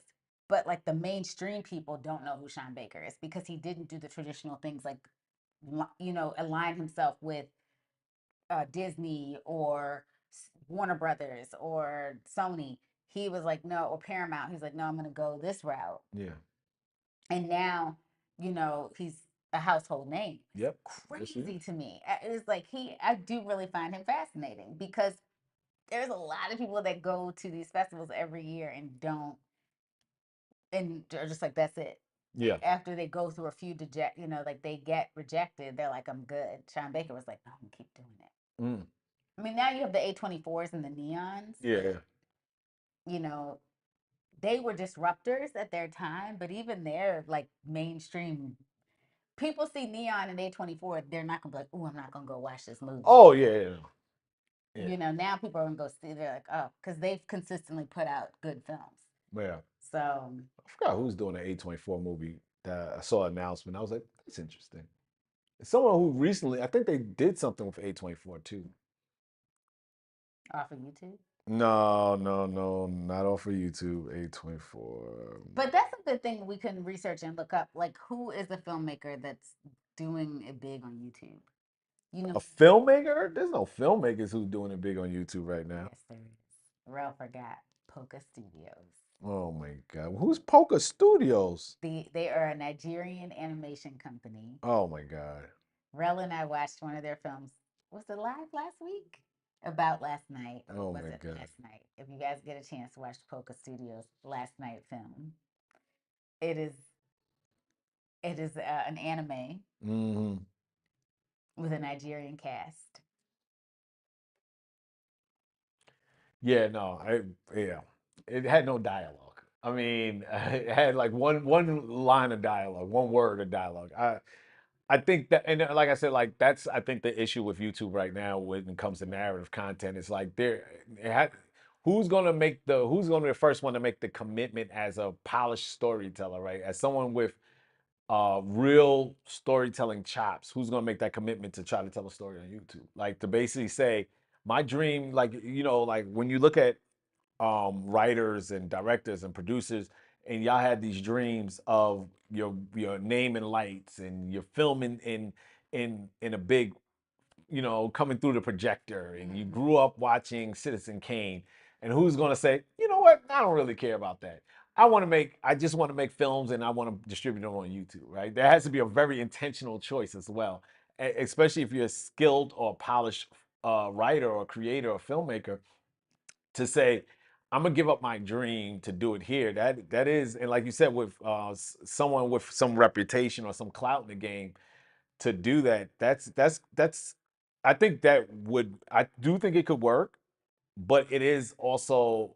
Uh, I think it's tough to make that the mental decision to say, I'm just gonna make it. I don't even think it would be a grind. If you think about it, Spielberg made an announcement, or Scorsese made an announcement, said, you know what, I'm just gonna make YouTube movies. I mean, it was just like the time Soderbergh said he was only going to shoot films on. Yeah. After he did High Flying Birds, Soderbergh's like, I'm only doing it on iPhones. Yeah. Now we know he ain't shooting on no iPhone anymore, but Even if he is, the rigs were ridiculous, and the lights, they and showed the rigging they did for High Flying Bird, and that's why it came out. So, I mean, he did a walking shot that was like yeah, 10 minutes. yeah. Yes, he did. Yeah, no cuts. Saying no cuts. Yeah, so but like, and yeah, like when you when you write something, I'm pretty sure most people who write stuff envision these words being said by, a certain actor, caliber actor. And it's, like how he made Sinners, right? Like he envisioned it in this big screen on film, right? Like that's how y'all dream as filmmakers. Like no filmmaker, but maybe the next generation of filmmakers who grew up on YouTube will dream on YouTube. Oh, I definitely think so. They won't dream of cinema like that. Yeah. That may change how things are, because if you think about the next crop of filmmakers who are going to be Gen Z, that means they are more familiar with YouTube than they're familiar with Hollywood and stuff, and especially with like Hollywood going in the direction it is, like the studio system and all that, and the negotiations and CEOs making $50 million, and $50 million is yeah, crazy. and you figure that all this stuff is happening, I wonder if the next crop, the next Michael Kugler, the next Michael Kugler, excuse me, the next Ryan Ryan Coogler. Coogler, the next Spike Lee, the next Spielberg, Scorsese, Ava DuVernay, the ones that are going to be in the Gen Z, will they look at YouTube as a place, as a destination to distribute their films, as opposed to like trying to get a studio deal? That could happen. That could, I don't know. I mean, like when you saying that Netflix, YouTube is beating Netflix, that's like, oh, okay, wow. You know, This is more kids watch things than but those are going to be the things next to consume. Yeah. but those are going to be the next filmmakers, and those are going to be the ones who grew up only knowing really YouTube. So I am curious to see what it will look like going forward. I'm curious to see, like, you grow up, like these kids will grow up watching MrBeast, not That's watching crazy. Spike Lee. I They'll grow know. up watching Kai Cenat, but not watching um, you Who's a know, big filmmaker, any other big film, or like they won't grow up the way you grew up watching these big, like how you have fond memories of ET. They'll have a fond memory of, hey, remember that challenge that MrBeast did? I know. There was actually a MrBeast challenge we watched where it was the guys and the girls had to stay in two different, the guy and girl circles, and they had to stay in it. I think for all of them to win, how much money? It was like they had to split millions, right? Because there was so many of them. It wasn't millions. It was hundreds of I thousands. think it was like 500,000 or something like Oof, that. it was a Yeah. lot of people. Oh, it was who had the most left. Yeah. So whoever had the most people left in the circle by the end of, how long were they in there for? Whoa, that I don't Over know. a week. Yeah. And whoever had the most people, whether it's the guys or the girls, they got to split the 500,000. Yeah. But at, it was cool because like one of the guys had an internship and he didn't Mm. want to leave. So people had found clothes Oh for him yeah. to put on, and he did an internship interview, and he was like, "I'm doing a MrBeast video," and the people knew what he was talking about. It was wild. It was because if let me just say this: if I would have interviewed him at that time, what the heck are you talking about? Yeah. But Think about these numbers, and I put them up against Squid Game. Uh, how many views did his Squid Game video have versus how much did people watch Squid Game on well, you won't know Netflix? that because Netflix ain't gonna give you their numbers. No. And I'm pretty sure his one episode of Squid Game beat any episode of Squid Game that was put out on Netflix. So, there are kids right now that are gonna watch his Squid Game and think that's the real one, That's crazy. and think that that's the one that, like, and won't have no real reference that it was on Netflix. So, that is your next crop of filmmakers. So I'm curious, like, to see what will happen. And now with AI, I don't know if you've been seeing the Google VO. I don't know if I say it right, but like they have like dialogue now in um the AI. Wow. So now, if you get a filmmaker who says, all right, well, I can't get no actors in 10 years, well, let's say the next crop in 10 years from now, and they can use Oh, these all kids are AI, definitely gonna be using AI. Are you kidding me? and distribute it on YouTube, so you save a ton of money because now, you're not doing $10,000 a minute for production. Now you're using AI to save your production costs, and you don't need a distribution deal. You don't have to go through the theater system. You don't have to go. You could just put it straight on YouTube, and you get 100, a million views, and you can get the ad dollars, maybe get some brand deals, and there you go. And you pocket that money, and now you're a Netflix, you're a YouTube filmmaker. I'm I not mean, saying I'm for it. I'm just saying this could be a possibility. well, Ralph's always been an entrepreneur at heart, guys. So this is right up his alley. Because if you think about it, like look at the growth of MrBeast. By 2027, MrBeast will have been mainstream for 10 years. Yeah. His breakthrough came through in 2017 Mm-hmm. with a video of him counting to $100,000. I mean, to 100,000. A Yeah. video of him counting to 100,000. It Which is went viral. which that is more of a reflection of people, that the people actually watched him count to 100,000. I mean, like they found that entertaining. And since then, of course, he's gone to the high stake challenges, draw dropping giveaways, and elaborate stunts. Like I saw the one video where he went from the $1 hotel, which was disgusting, to the $1 a night hotel to the $1 million a night hotel. And so he has built an empire through his YouTube channel. He has brands like Feastables, candy, Lunchly, the packaged meals, and ViewStats, which is an analytics platform. So, like, all of us that get on these platforms and create, we appreciate people just stopping in and taking a moment with us. But we also like to know where we lose you. Like, Yeah, and so that is an analytics platform that he also, so people check their analytics to see where they're not connecting with their audience and where they need to make changes. yeah. So that his Beast Industries alone, which he was able to build out of his content on YouTube. And we're only talking about this because he's built a Hollywood structure independently and he's 27 years old. So impressive.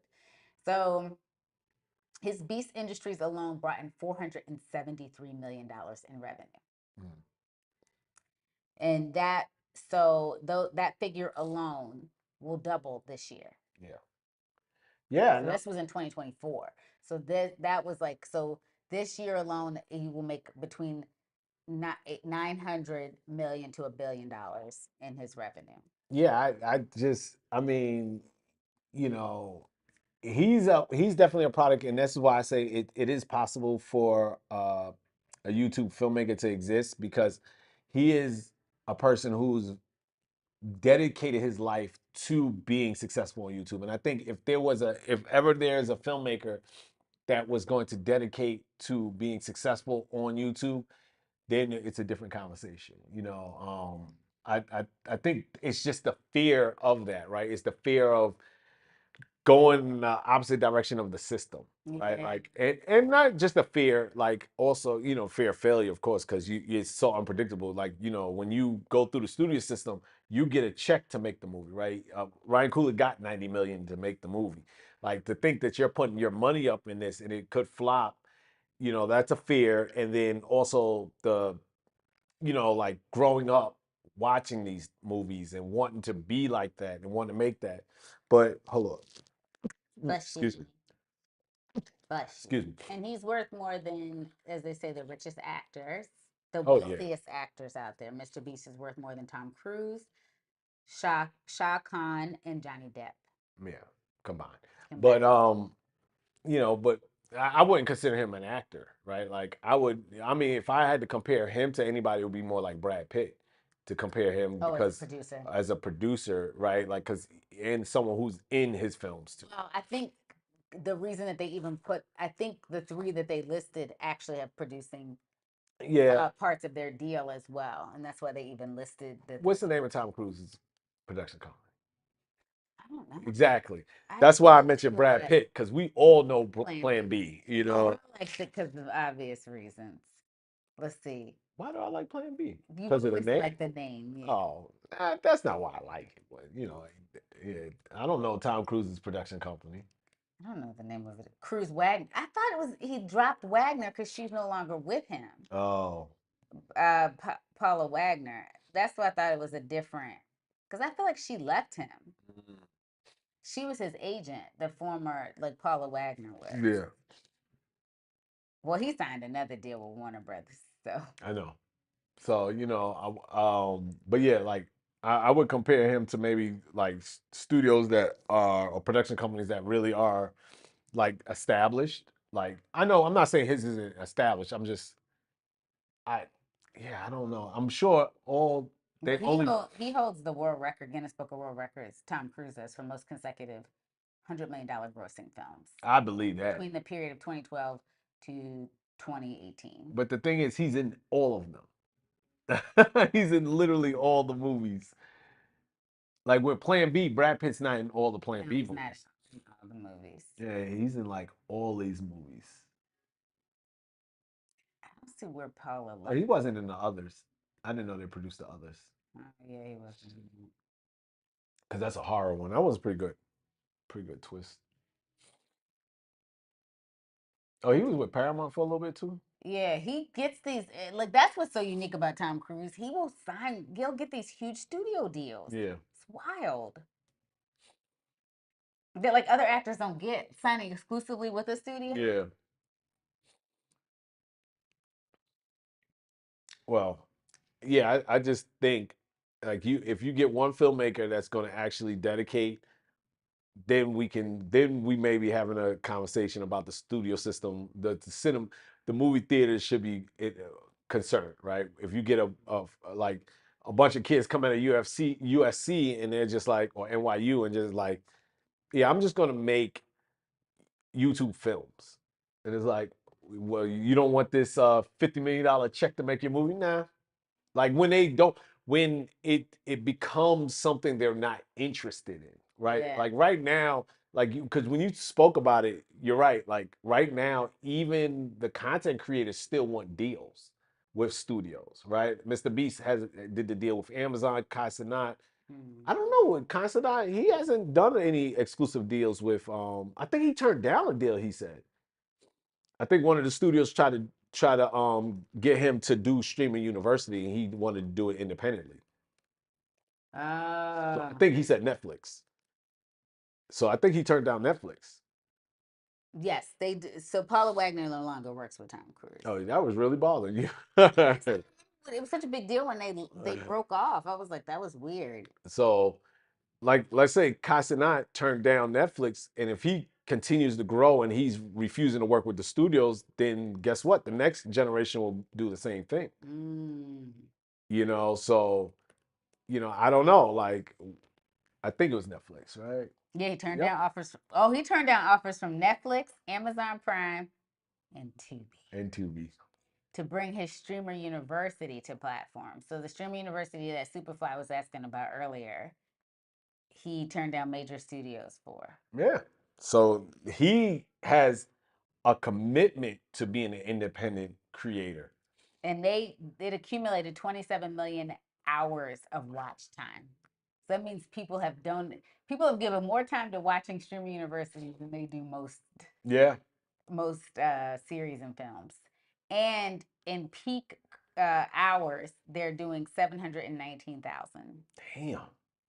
watch time. I mean that is crazy.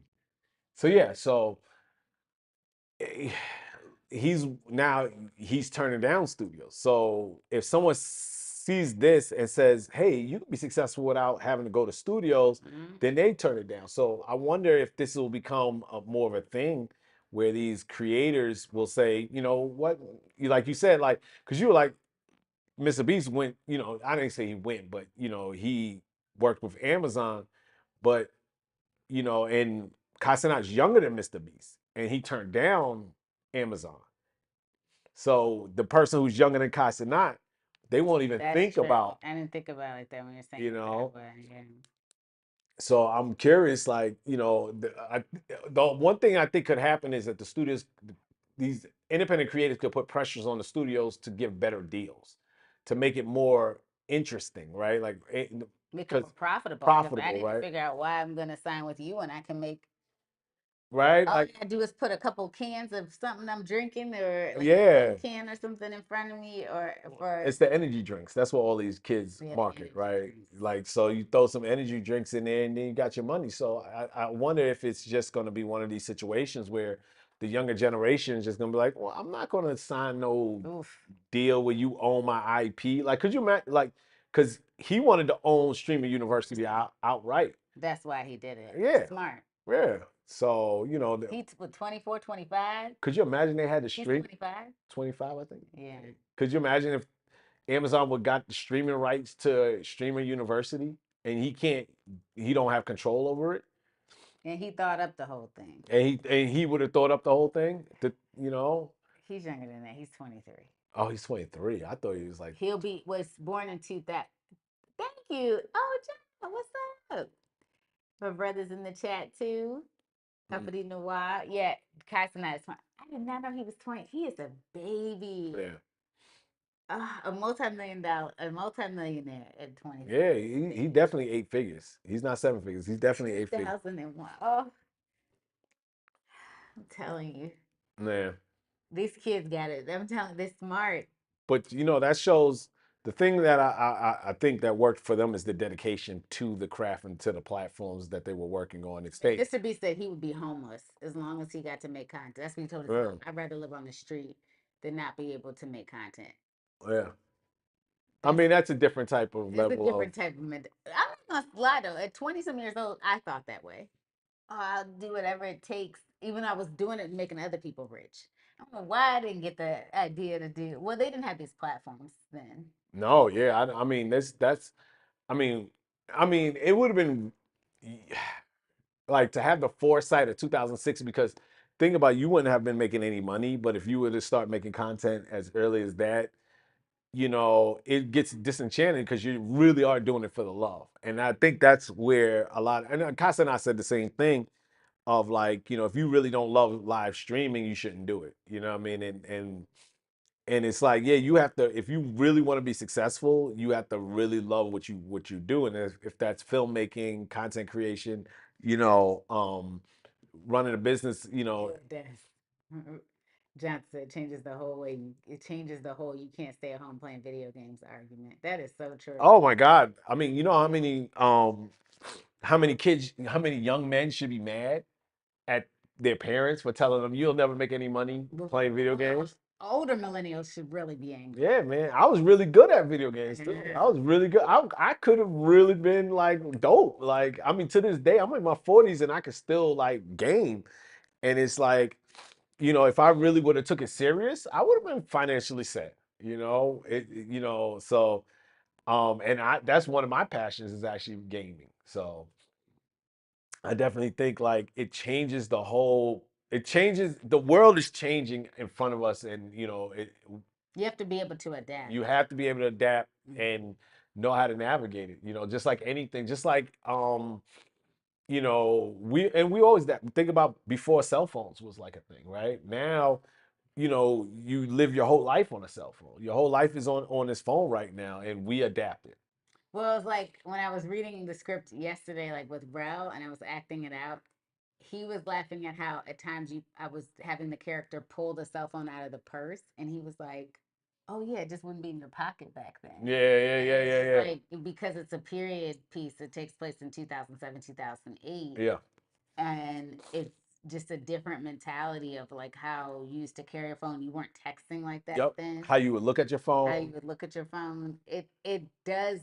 Even I have to take my brain back to like how did we use the cell phone back then because it's different now. Yeah, so it's all about adapting, and we all need to adapt to what's now and stop holding on to what it was. You know, like talking about like you know, oh, I don't like you have some friends that just don't really grasp social media. And I have some friends who aren't that active on social media. It's like, okay, I mean, like if you want independence, if you want to do a business, if you want, and you're just like, I just don't do social media, it's like, well, the world is doing social media.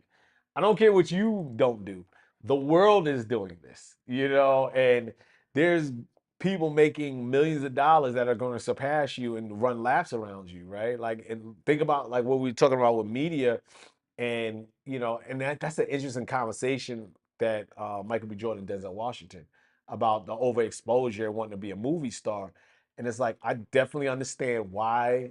Well, Denzel came up in a different period where you didn't need the Yeah, social like you came up in the period where one gatekeepers was definitely running yeah, the yeah, thing. Denzel was one of those actors that really, he worked hard, yeah, but he found success and people were promoting him. yeah, You don't have that anymore. I mean, there's when you hear Nepo kids talking about that they get asked, was it Uma Thurman and Ethan Hawke's daughter was mm, talking about how they measure your basically how many followers you have on roles. Wasn't it mm-hmm. Maya Hawke? I think it was Maya her. Hawk, yeah, I was like, oh come on. mm, When you know these if you're trying out for if you're yeah. auditioning for a role. So if you're like, I don't, it doesn't matter what you feel if other people are like, this is what it is, I right? mean, I Like, think it helps Michael B. Jordan has 20 some million followers on yeah, and social media. People are going to be like, oh, well, that's at least 23 million people we mm, know will come and watch a film. but now we're talking about actors who are 10 years younger than him. Yeah, they're definitely. Well, right? they have to. And the studios are like, "Oh, you're handsome or you're beautiful. However, how many followers do you have? Well, we're going to cast this person who's not as good as you, but who has double amount of exposure as you do." Yeah.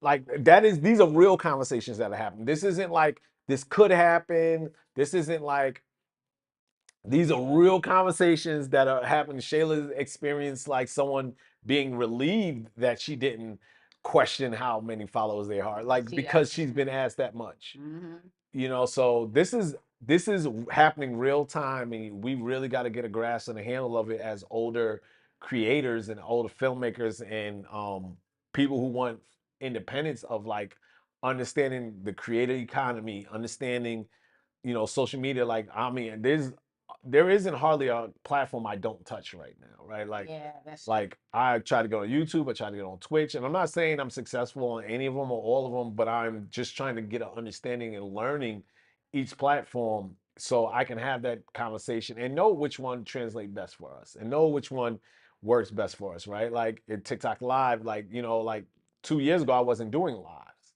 I think No. actually 2 years ago I did do a live. I think I was on Facebook Live during the pandemic. I think I went live. So I was doing live. Yeah, yeah, yeah.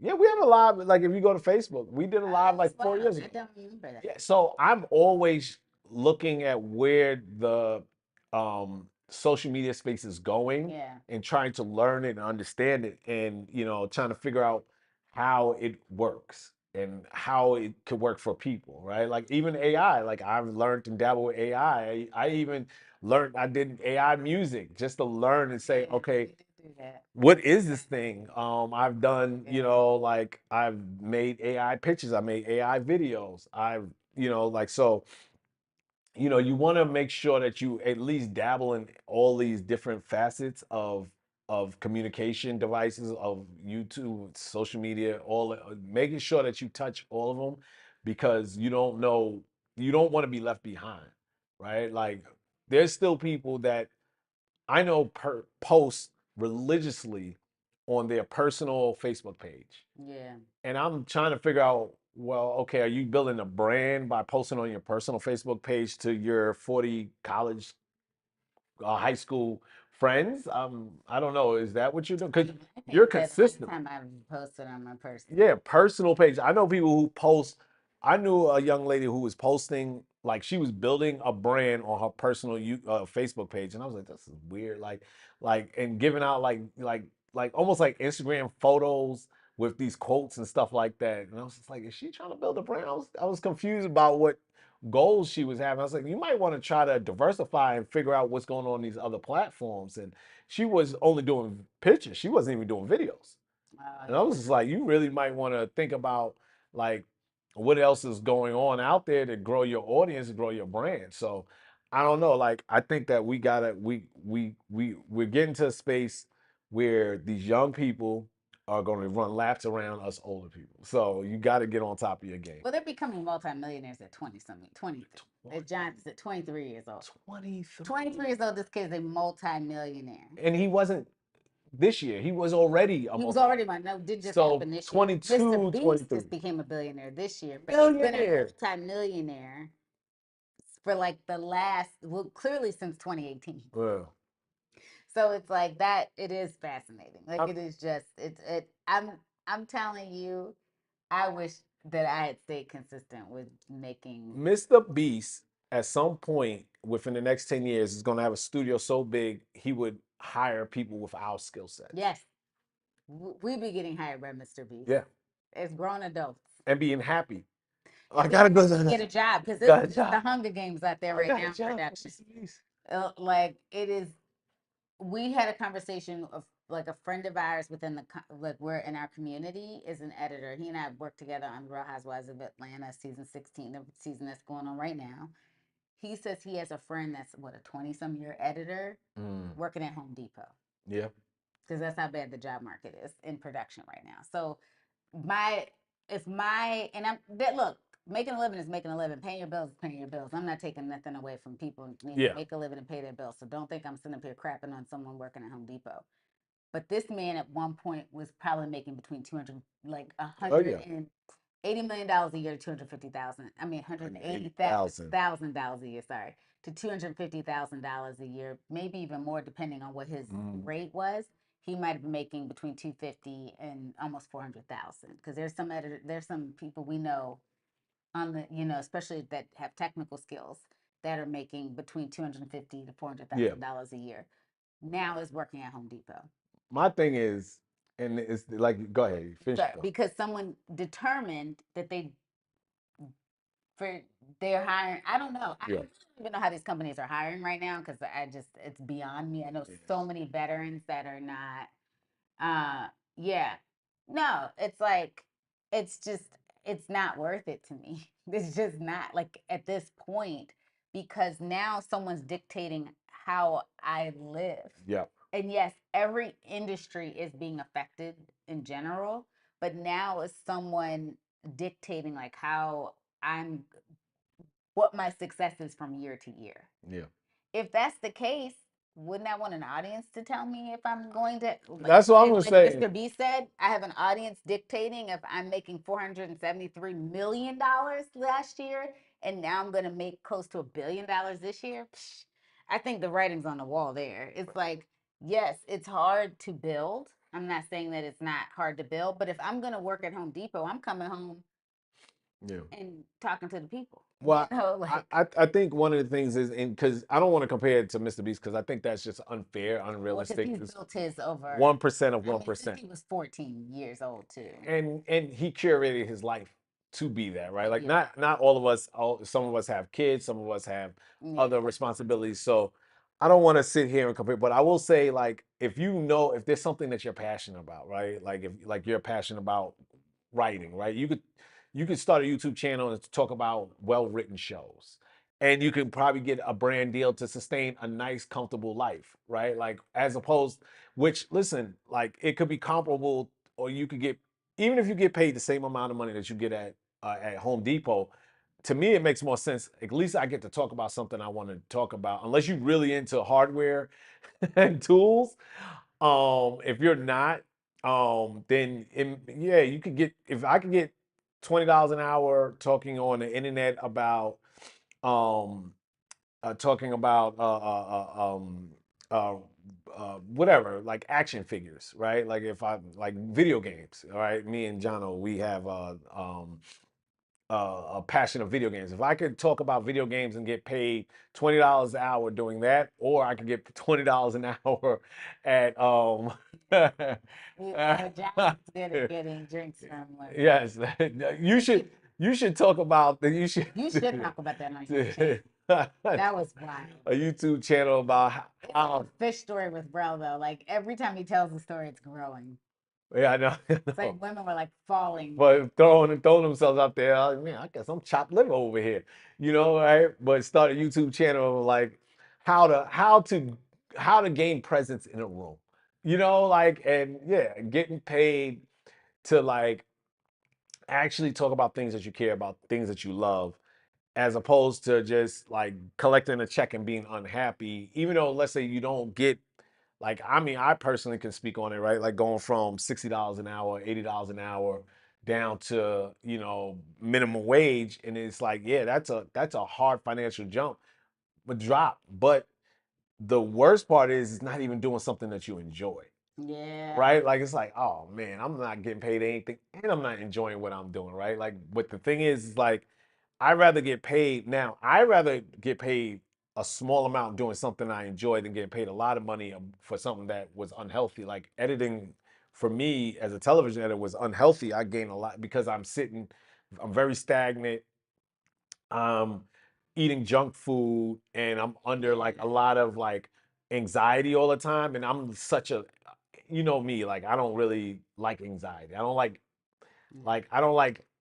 tense. Like I'm a very laid back person. So when I get uh bosses that are creating toxic environments, and I get really uncomfortable.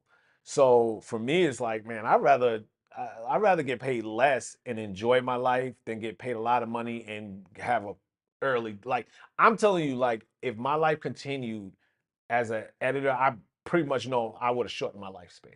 Oh yeah. You know, I work, I mean, I right? have a Yeah. friend that is actually stage managing for Good Morning America and the local ABC station in New York. Doctor already told her based on her schedule because she works like overnight and her lifespan has been cut by like I want to say she shortened her life by anywhere between 5 to 8 years. That's so sad.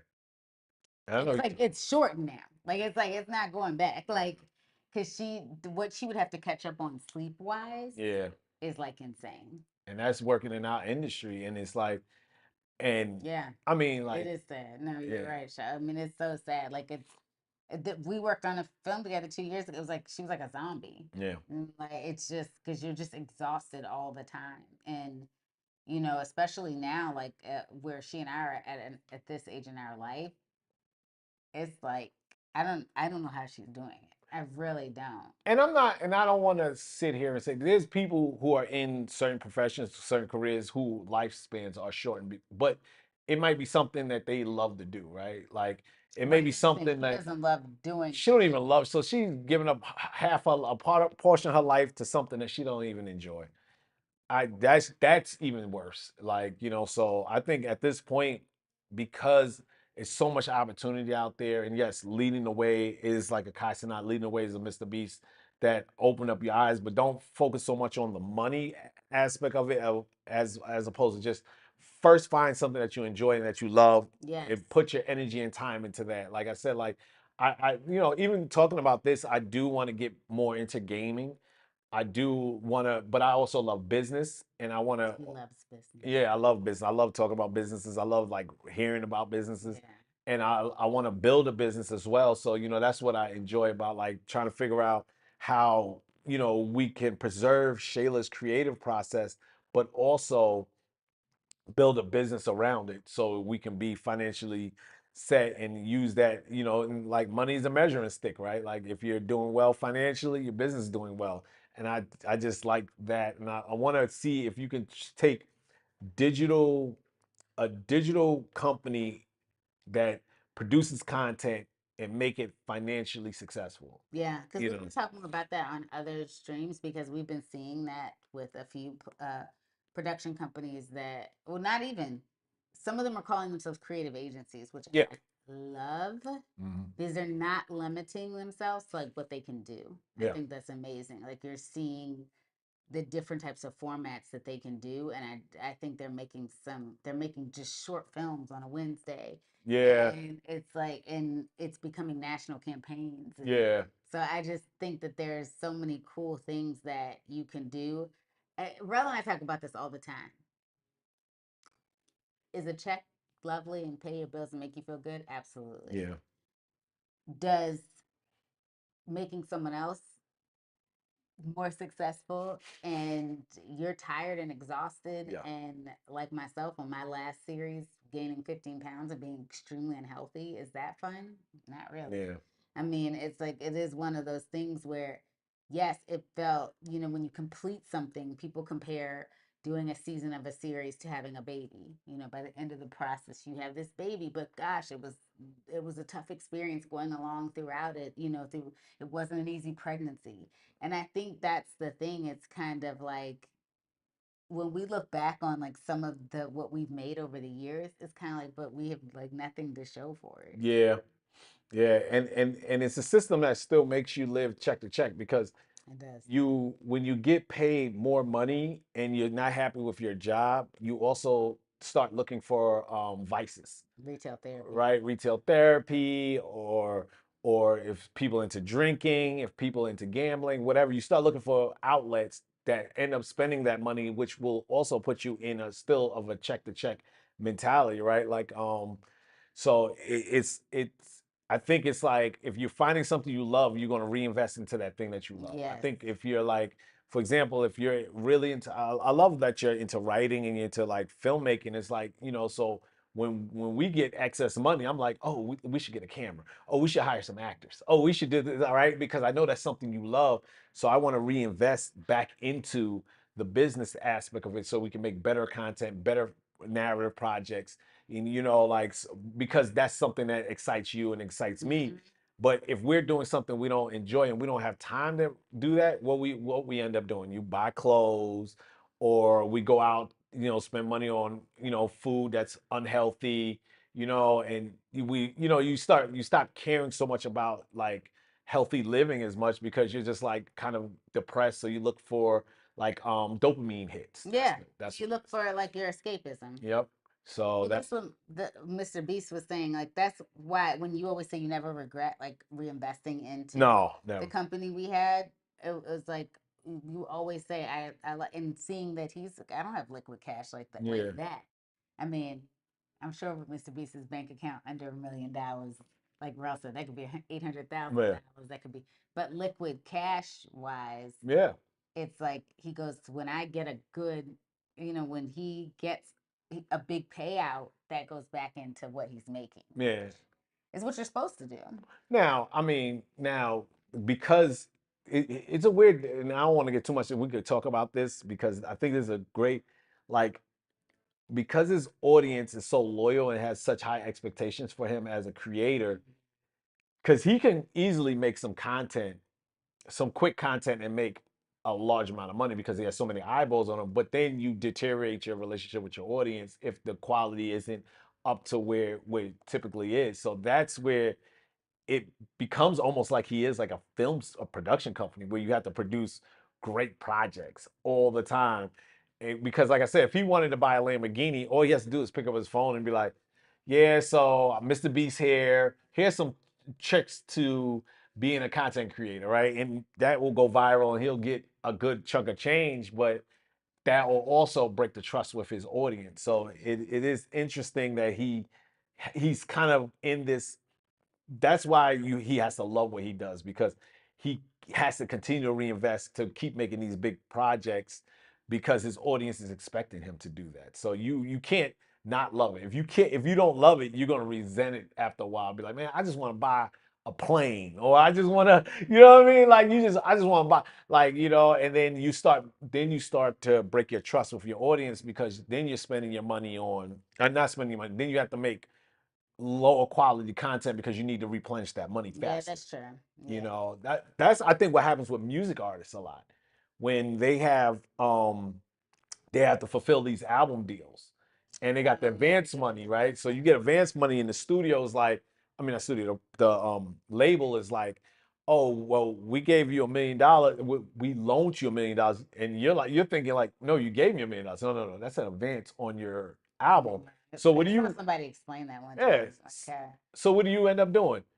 You hurry up and make a trash album because now you have that you're obligated to pay back that money, and you're not really doing it because you really love this project. You're doing it because you needed that money because you spent that money on something. That's what we'll get into PG Lang and how I think what Kendrick Lamar was doing was like living probably well below his means. Yeah. Well, they said the first house he bought was like what, Yeah. 300,000, two to 275,000, like Yeah. three to $400,000. So he can reinvest back into PG Lang Mm-hmm.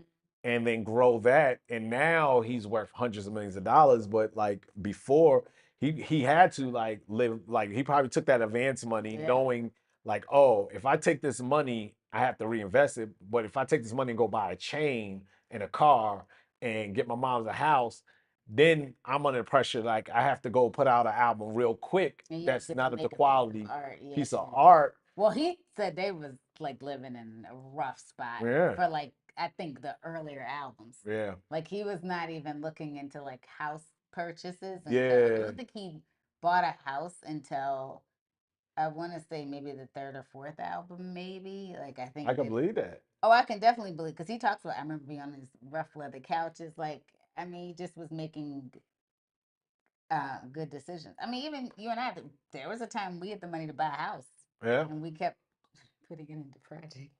Which, like I said, like, but now, like, with your life experience of doing these independent projects, it's just going to get better and better and better and easier and easier and easier.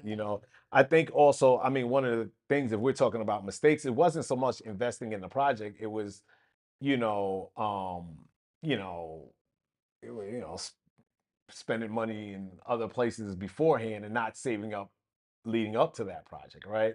Like I had an expensive apartment before I was living with you, right? Like so, like that could have been money, you know what I mean? Or and the mistake I made by buying the equipment, even though I don't regret it, but I bought the equipment too early, right? Like before we even had a project ready.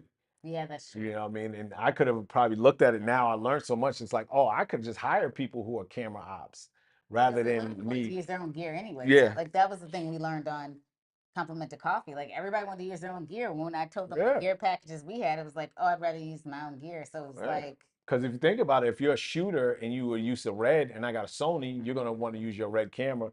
And on top of that, if you're loaning it, you're gonna you're gonna throw that on, right? You're gonna throw on your what do they call that when you rent out your oh, equipment? kit rental. Kit rental.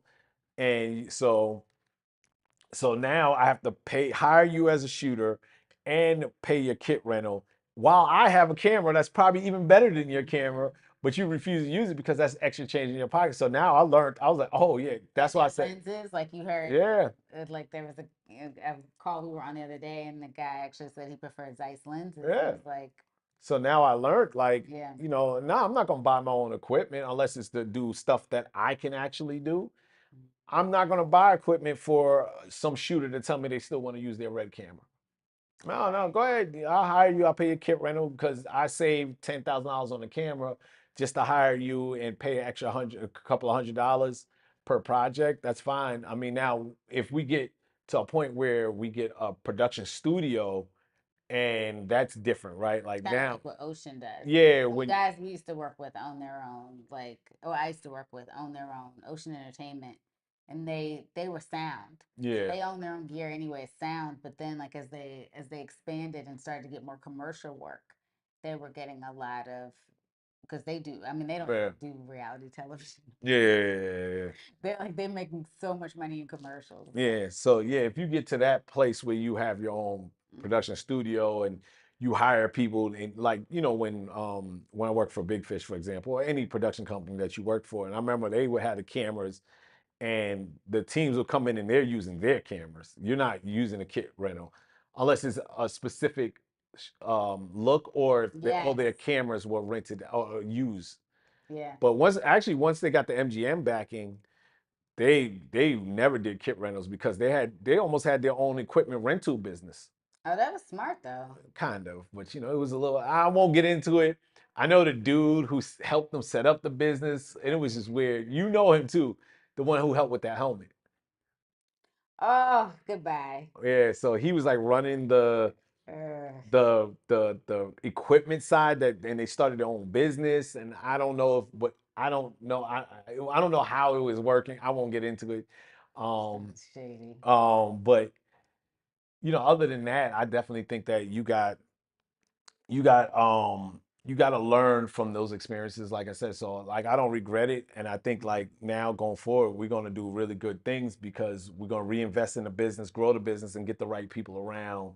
And like I said, like grow independently. But I do think like right now, I do think as a filmmaker you still want to work with studios. I don't think we're quite, We're not there yet. yeah, quite ready to But see it. you do want to try to build some type of an audience that's going to support you. I would throw like short films up to That's test the okay. I audience. think, and that's what we were Uh, talking about doing. yep. Because I do think you need to actually try to experiment to see where, if you have an audience that's even going to follow you. The reason I actually recommend that now for independent filmmakers is because the market's so saturated.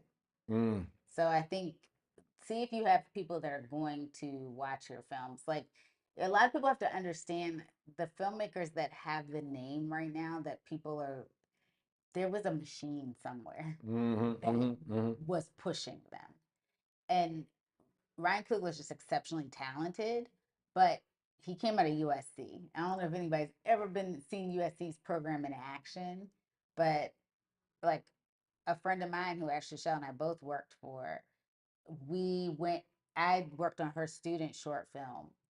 The resources USC has for their MFA program is insane. Yeah. It is insane. And there's a reason that when you hear filmmakers, oh, they studied it, their MFA from USC or their undergrad from USC. There's a reason Yeah. because people get out there and these are the next, this is the next crop. Yeah. This is the person you should watch. Ava DuVernay, the reason you know her name, the reason she's household, she was in publicity first. So she understood how to make, how your name is what, all you have is your name in this business. Yeah. So she knew to get her name out there.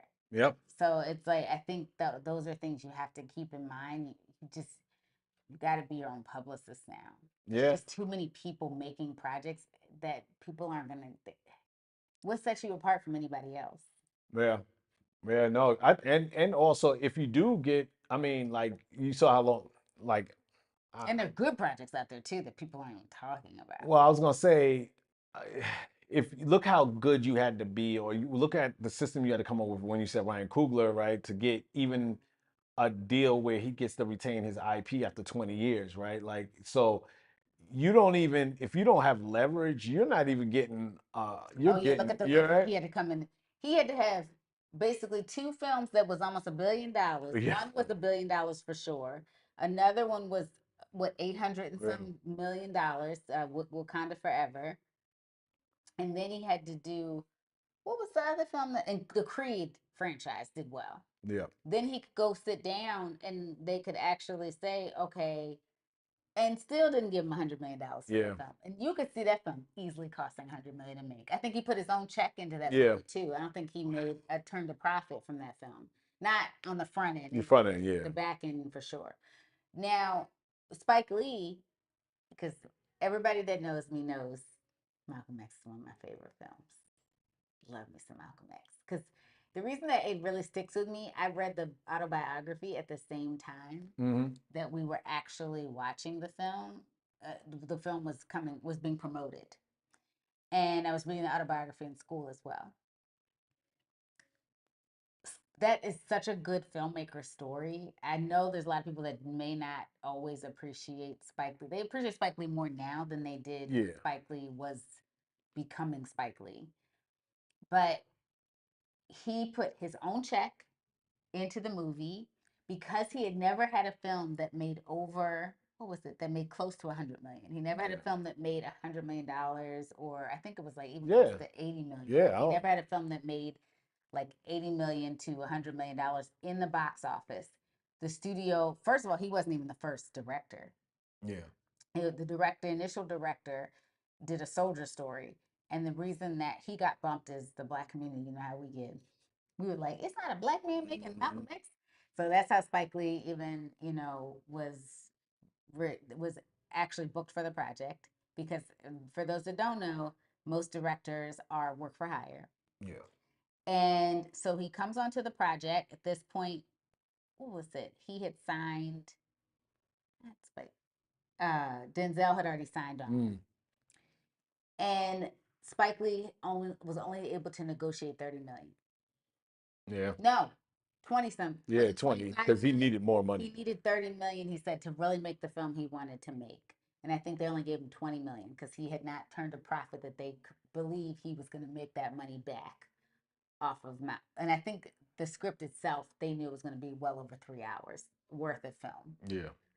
So Spike Lee calls up his people. Like, I have to give credit. Spike Lee was a good film promoter and self-promoter before filmmakers were self-promoting. Because he knew a lot of celebrities as a young filmmaker. Yeah. But a lot of people who are celebrities now were growing with Spike Lee. Fantastic. Love it. Live for it. Hoping to be able to do it myself. That the next crop of actors will grow with me.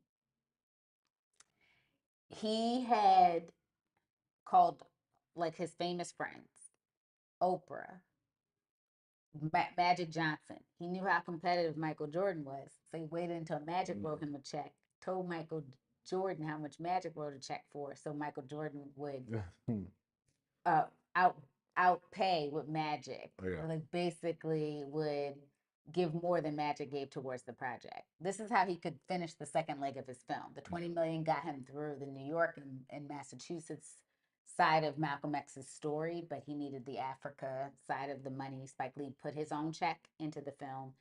And I think, like I said, it was Oprah, Magic Johnson, Michael Jordan. I think Bill Cosby gave money. And that's how he was able to complete Malcolm X. And man, if he can get them Africa shots, I know. I'm telling you, it was such one of my favorite shots in that film is the temple shot when Denzel is praying with his hands down. That crane shot comes in and Denzel lifts his head up. Mm. Incredible. Yeah, it Such a was. good No, it movie. was incredible. And I know how everybody hates the dolly shots that Spike Lee does, but I live for it. That's his signature. The dolly shot when he knows he's about to die, when he's going to go give that speech, Yeah, and you could tell he's contemplating his own death. yeah, Telling you. So Spike Lee gave up his own profits, and he ended up, I think, he doubled what he made off yeah, of like what he doubled what the studio gave him and yeah. what he put into the film himself, his own. So everybody I think got their money back.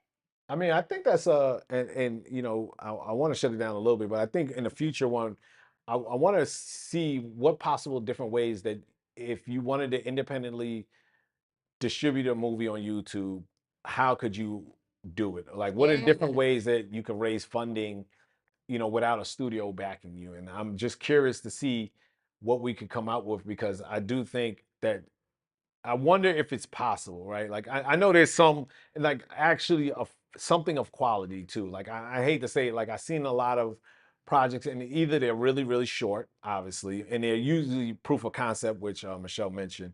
They're usually either proof of concept or they are just not that good.